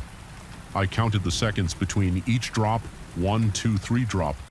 1, 2, 3 drop. The stillness in the townhouse magnified each plink of water hitting the sink. The noise felt like a living thing. When I approached, I noticed something peculiar. The drops formed a thin trail across the ceramic surface, almost like a handwriting of glistening water under the ambient glow of the moon. These shapes shimmered with a faint blue light, reminiscent of frost kissed by a winter dawn. I took a step closer. The smell in the air was metallic, tinged with a hint of ozone. I squinted and realized the dripping water was arranging itself into runic symbols, compact twisting lines that looked simultaneously ancient and menacing. My stomach tightened at the sight, and the back of my neck began to prickle with goosebumps. I had never seen anything like it yet. It felt like a silent message, an invocation of sorts. My breath caught in my throat. It took me several heart-thumping moments to regain composure and twist the faucet shut. The runes lingered a few moments longer, shimmering on the porcelain before fading away in a brief burst of rationality. I decided to document this bizarre occurrence. My hands trembled, but I grabbed my phone and snapped a few photos of the watery symbols just before they vanished entirely. Then I simply stared at the sink, stunned, trying to convince myself I wasn't hallucinating. Eventually, I retreated to my room, sweat beading on my forehead. Despite the cold dryness of the night air, my skin tingled with residual fear. I didn't sleep well, half expecting that faucet to turn on again at any moment. A few days later, curiosity won out over self-preservation, and I shared the images with a friend who specialized in arcane folklore. He was astonished. He said the symbols resembled certain Nordic vows of servitude, ancient runes believed to bind beings across realms. He didn't speak these words directly to me in person. Instead, he sent me an email full of cautious disclaimers, hinting that some forces were best left undisturbed. I recall my heart thudding as I read his lines. He suggested that the runes were often used to call upon forces meant to serve a master, though the specifics had been lost to time. That same evening, the faucet's odd behavior escalated. I woke once again to the hiss of water. This time, all the faucets in the house seemed to come alive. The shower head in the upstairs bathroom started spraying water with a high-pitched squeal. The kitchen sink was gushing as though it had a mind of its own, panicking. I ran from one faucet to another, twisting knobs, desperately feeling that biting cold metal beneath my hands. By the time I reached the south bathroom, the drain was slowly backing up and the water in the sink was swirling in reverse, forming a faint spiral. It had a mesmerizing quality, making me feel momentarily dizzy, as if the water wanted to pull my consciousness into that spiraling current. My heart hammered. My mouth was dry with fear. The pipes in the walls moaned like deep, resonant whale calls, each reverberation echoing through the hallways. At first, I wanted to believe there was a simple plumbing defect, but each time I pressed on that rational explanation, I felt the hair on my arms stand on end, as though my body itself rejected such a mundane excuse. After I managed to shut everything off, a suffocating silence filled the house. I wandered from room to room, dripping water in my footsteps, trying to quell my rising panic. The townhouse felt different, the atmosphere thicker, as if the oxygen was laced with dread. The following morning, I resolved to ignore the phenomenon after all. What else could I do? I told myself these were just coincidences or illusions. My chest felt tight with the stress of it all, but I tried to stick to normal routines, making coffee checking emails, tidying up when I passed a mirror in the living room that afternoon. I noticed my reflection had a certain tension around the eyes, a flicker that signaled how on edge I was. The day was otherwise uneventful. I began to think maybe it was over, but that night I slept fitfully. My dreams were filled with indecipherable whispers and swirling shapes. I felt cold sweat trickle down my neck in the darkness. Heart pounding erratically the next morning. Every mirror in the house was completely obscured with a thick condensation on the inside of the glass, as though it had seeped into the reflective surface itself. It was a disturbing sight. I wiped one mirror with a cloth only to find the moisture wouldn't budge. My fingertips felt a strange chill emanating from the glass. It was like pressing against an icy barrier, and behind that swirl of fog I could see the faint outlines of the same runes from the bathroom sink. They were blurred, as if trying to form but unable to fully take shape. The sensation of being watched welled up within me, making my heart flutter with a rising sense of doom. I tried to calm myself by breathing deeply, but it only made my lungs burn with the stale air of the townhouse. My pulse pounded in my ears, the swirling condensation on the glass looked alive, pulsing gently as though something on the other side was pushing against it. I managed to gather enough composure to tell myself that I was imagining things, that maybe the humidity in the house was causing some chemical reaction. But each time I turned away from the mirror, I swore I heard a faint rasping from behind that wavy fog, like fingernails scraping from inside my own reflection, begging to be let out. Despite my best efforts to avoid confrontation, the patterns of dripping water and runic shapes continued nightly. I developed a trembling dread of 2:14 a.m. I kept track of time with anxious vigilance, my body often reacting before my mind even registered the hour. Each night I found myself bathed in a cold sweat, struggling to keep my heartbeat under control. The townhouse's old plumbing groaned in anticipation, the pipes rattling inside the walls. A quiet ticking would start, as though counting down to that eerie moment when the faucet in the south bathroom would open of its own accord. I asked another acquaintance for advice. He told me in hushed tones through a phone call to be wary of allowing things inside. I took his warning as best I could, but I felt powerless to stop something that seemed far beyond my understanding. I felt the creeping sensation of madness. I wondered if I was truly seeing these events as they were, or if I had become victim to some strange delusion. The environment around me seemed to conspire to reinforce the fear floorboards that creaked in the pattern of footsteps when I was alone. Flickering light bulbs that cast dancing shadows where there should be none, and that constant sense of being observed of eyes pressed against my back one evening after the usual 214 incident. I stood before the mirror in the south bathroom, staring at my own reflection in a haze of moonlight. The mirror was half covered with swirling condensation on the inside, but I could just make out the outlines of my face. Dark circles rimmed my eyes, and my skin had taken on a sallow tint. My reflection appeared disappointed, or maybe furious. I felt sure it was urging me to do something, though I had no idea what. My pulse thundered, and a wave of nausea crashed over me. There was a nearly irresistible urge to speak, to address whatever looked back at me. I did not open my mouth, fearing that once I did, some wordless vow would spill out. At some point I realized my skepticism had fully eroded. I couldn't rationalize the swirling water, the glowing runes, or the reflections that seemed alive. My sense of isolation escalated. I started double-checking door locks, leaning an ear against walls, jumping at every clank of the old heating system. The paranoia drained my energy by night. I would doze off in restless fits, only to be startled awake by the drip, drip, drip from the next room. The cold sweat on my skin became a nightly torment. Finally, something in me snapped. I decided I could no longer coexist with this phenomena, so I stayed awake, adrenaline coursing through me, waiting for 2:14 to come. The townhouse was silent except for my ragged breathing. When that precise minute arrived, the sink's faucet in the south bathroom turned on all by itself. I heard the handle squeak, the pressurized hiss of water forcing its way through the pipes, and I shuddered, yet I crept forward. I flicked on a flashlight and stepped into the bathroom. The water dripped in a steady rhythm, forming the rooms that glowed in otherworldly blue. My mind felt hazy, my body tense. I could sense something intangible filling the space, weaving itself into the air, saturating every molecule with an oppressive presence. My hands were clammy, heart hammering in my chest. Every muscle in my body was rigid, summoning what courage I had left.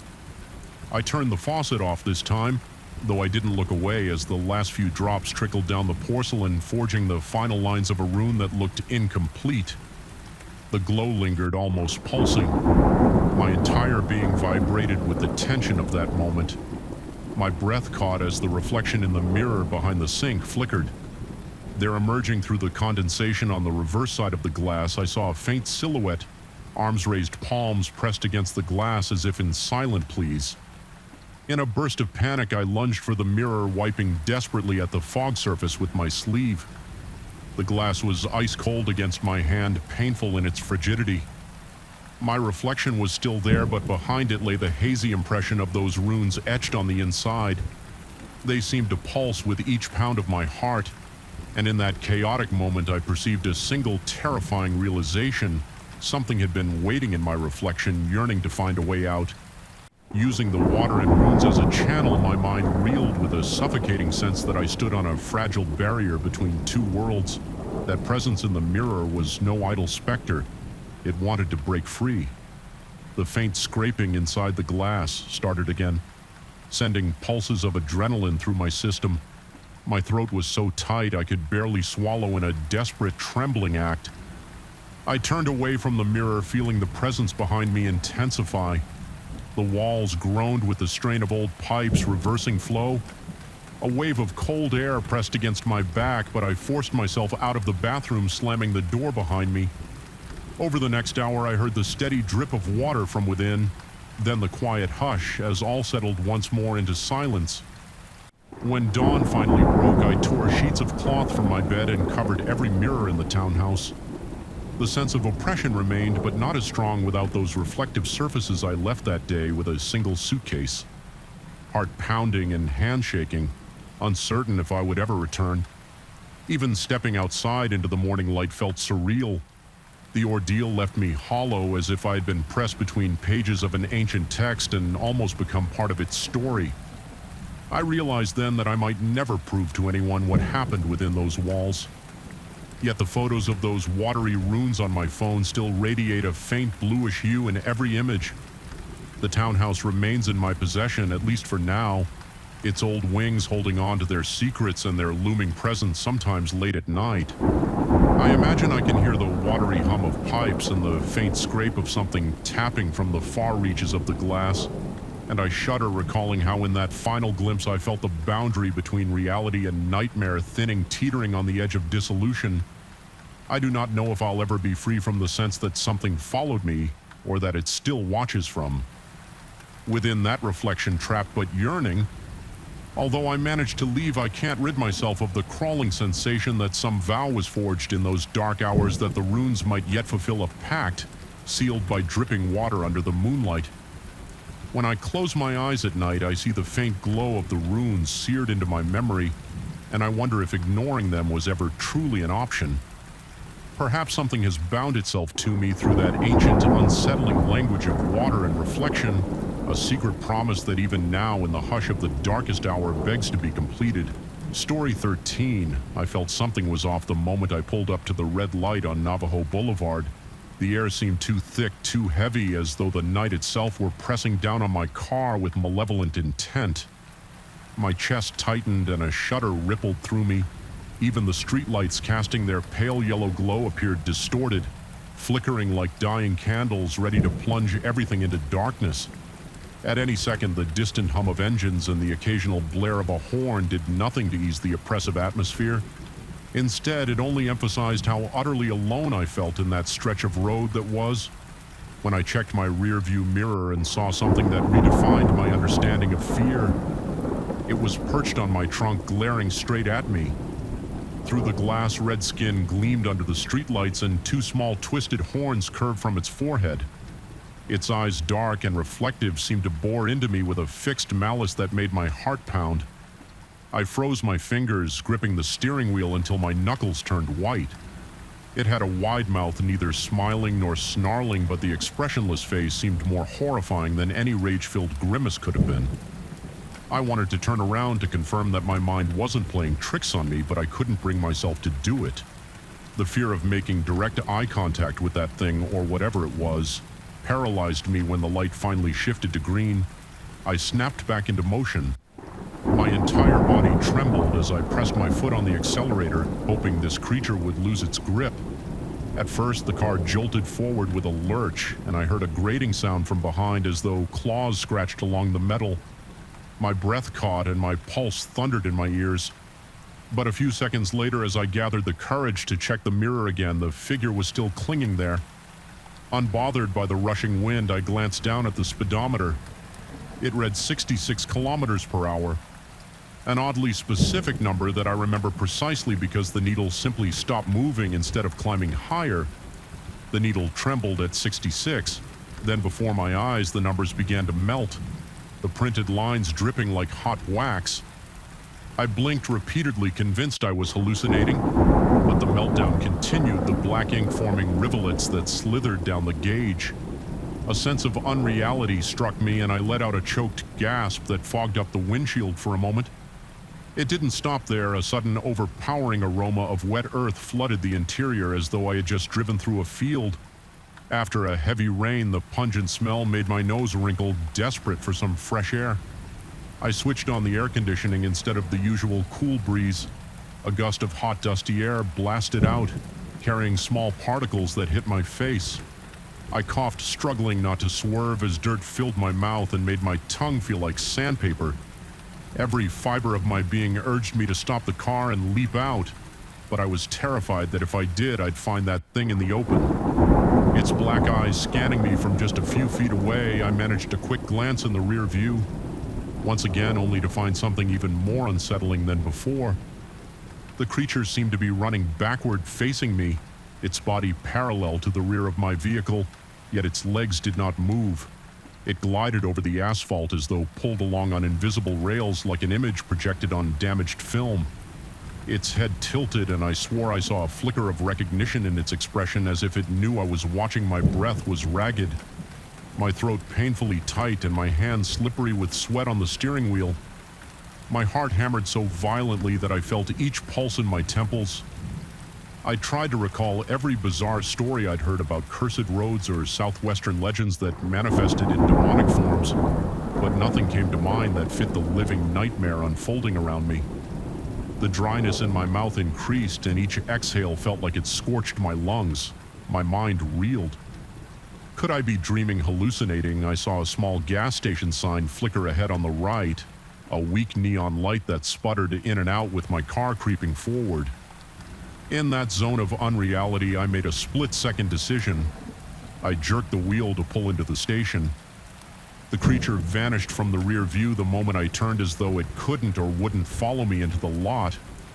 My relief was short-lived. As soon as I parked, I noticed something off about the place. All the main lights were dead, and the building looked deserted. What little illumination existed was provided by the faint glow of the moon reflecting off the pumps. I got out of the car, my legs shaky as if they might give out beneath me. The air was oddly still heavy with the same earthy scent that had plagued my car. I glanced around expecting to find a clerk or at least some sign of life inside, but the windows were dark. The entire station felt abandoned. My teeth chattered. Not from cold, but from raw nerves that refused to settle. My breath caught in my throat. When I caught a glimpse of my reflection in the glass door, my face slicked with sweat, eyes wide as if I hadn't slept in days. I told myself to calm down, to inhale deeply and exhale slowly. Instead, I inhaled what felt like a lungful of stale air tinged with dust. I coughed, turning back toward the pumps, and froze. The creature was standing a few yards away, silent and rigid, as though it had simply materialized out of the darkness. Its short horns glimmered under the faint moonlight, and I could see a slick sheen on its crimson skin. Panicking, I backed up until I bumped against my car door. My knees nearly buckled. I recall gripping the nozzle of one of the pumps as though it might be a weapon. Adrenaline made my head spin. That's when I noticed the faint sound emanating from the nozzle. Muffled voices speaking in an unfamiliar language, low and rhythmic like a chant carried on the wind. The hair on my arms rose as I recognized the distinct repetitive cadence of indigenous words. Though I couldn't decipher their meaning, it was as if the voices were beckoning me or warning me. Each syllable a subtle rumble that vibrated in my bones. It dawned on me then to check the gas level. Maybe if I filled the tank quickly, I could speed off to the next town, find a crowded area anywhere. Away from that desolate station, my hand still trembled as I pressed the nozzle into the gas tank, but no fuel poured out, only a thick, muddy liquid that sloshed and gurgled in the tank. My heart pounded in my throat as I realized it wasn't gasoline. At all, the stench of wet soil overwhelmed me worse than anything I'd smelled before. Then it began to evaporate in sudden plumes of vapor as though reacting to an unseen heat. My stomach lurched at the sight, and I had to fight the urge to retch behind me. I felt a presence closing in. I turned just in time to see the creature's outstretched hand, a spindly claw with fingers ending in dark nails that curved inward. It moved slowly, deliberately, almost tenderly, touching the side of the tank the moment its claw met the muddy water.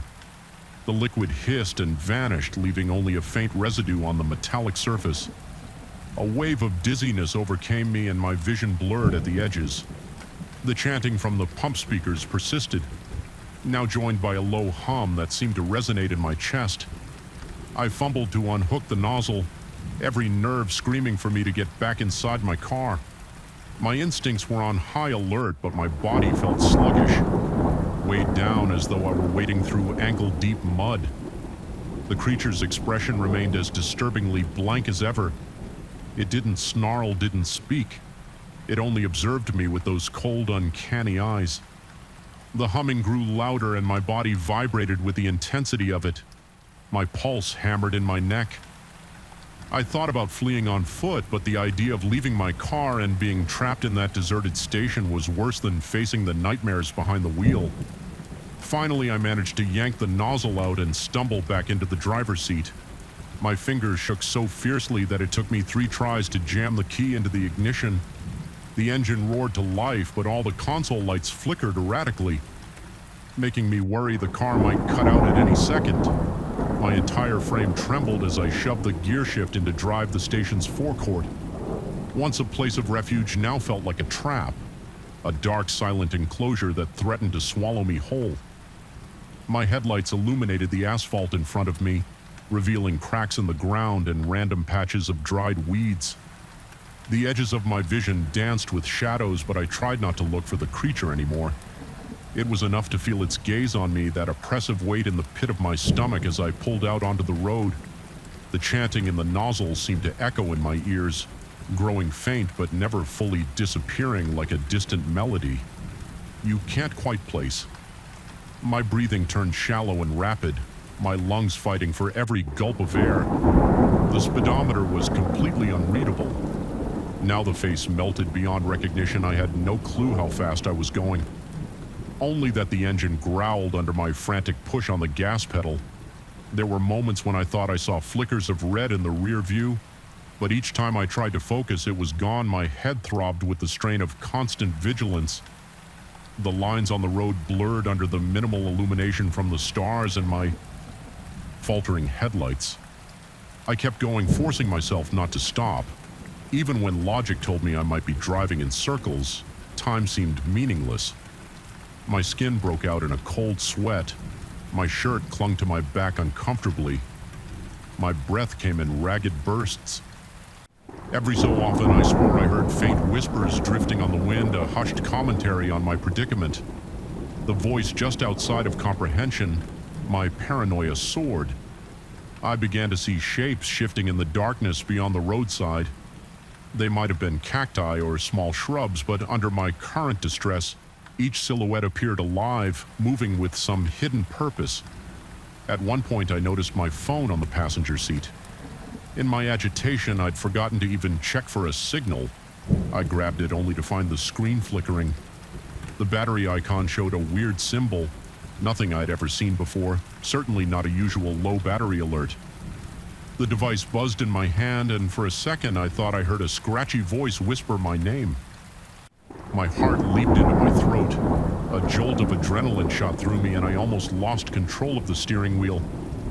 I dropped the phone back onto the seat. That was when I glimpsed a reflection in the screen, a faint red face with dark eyes staring back.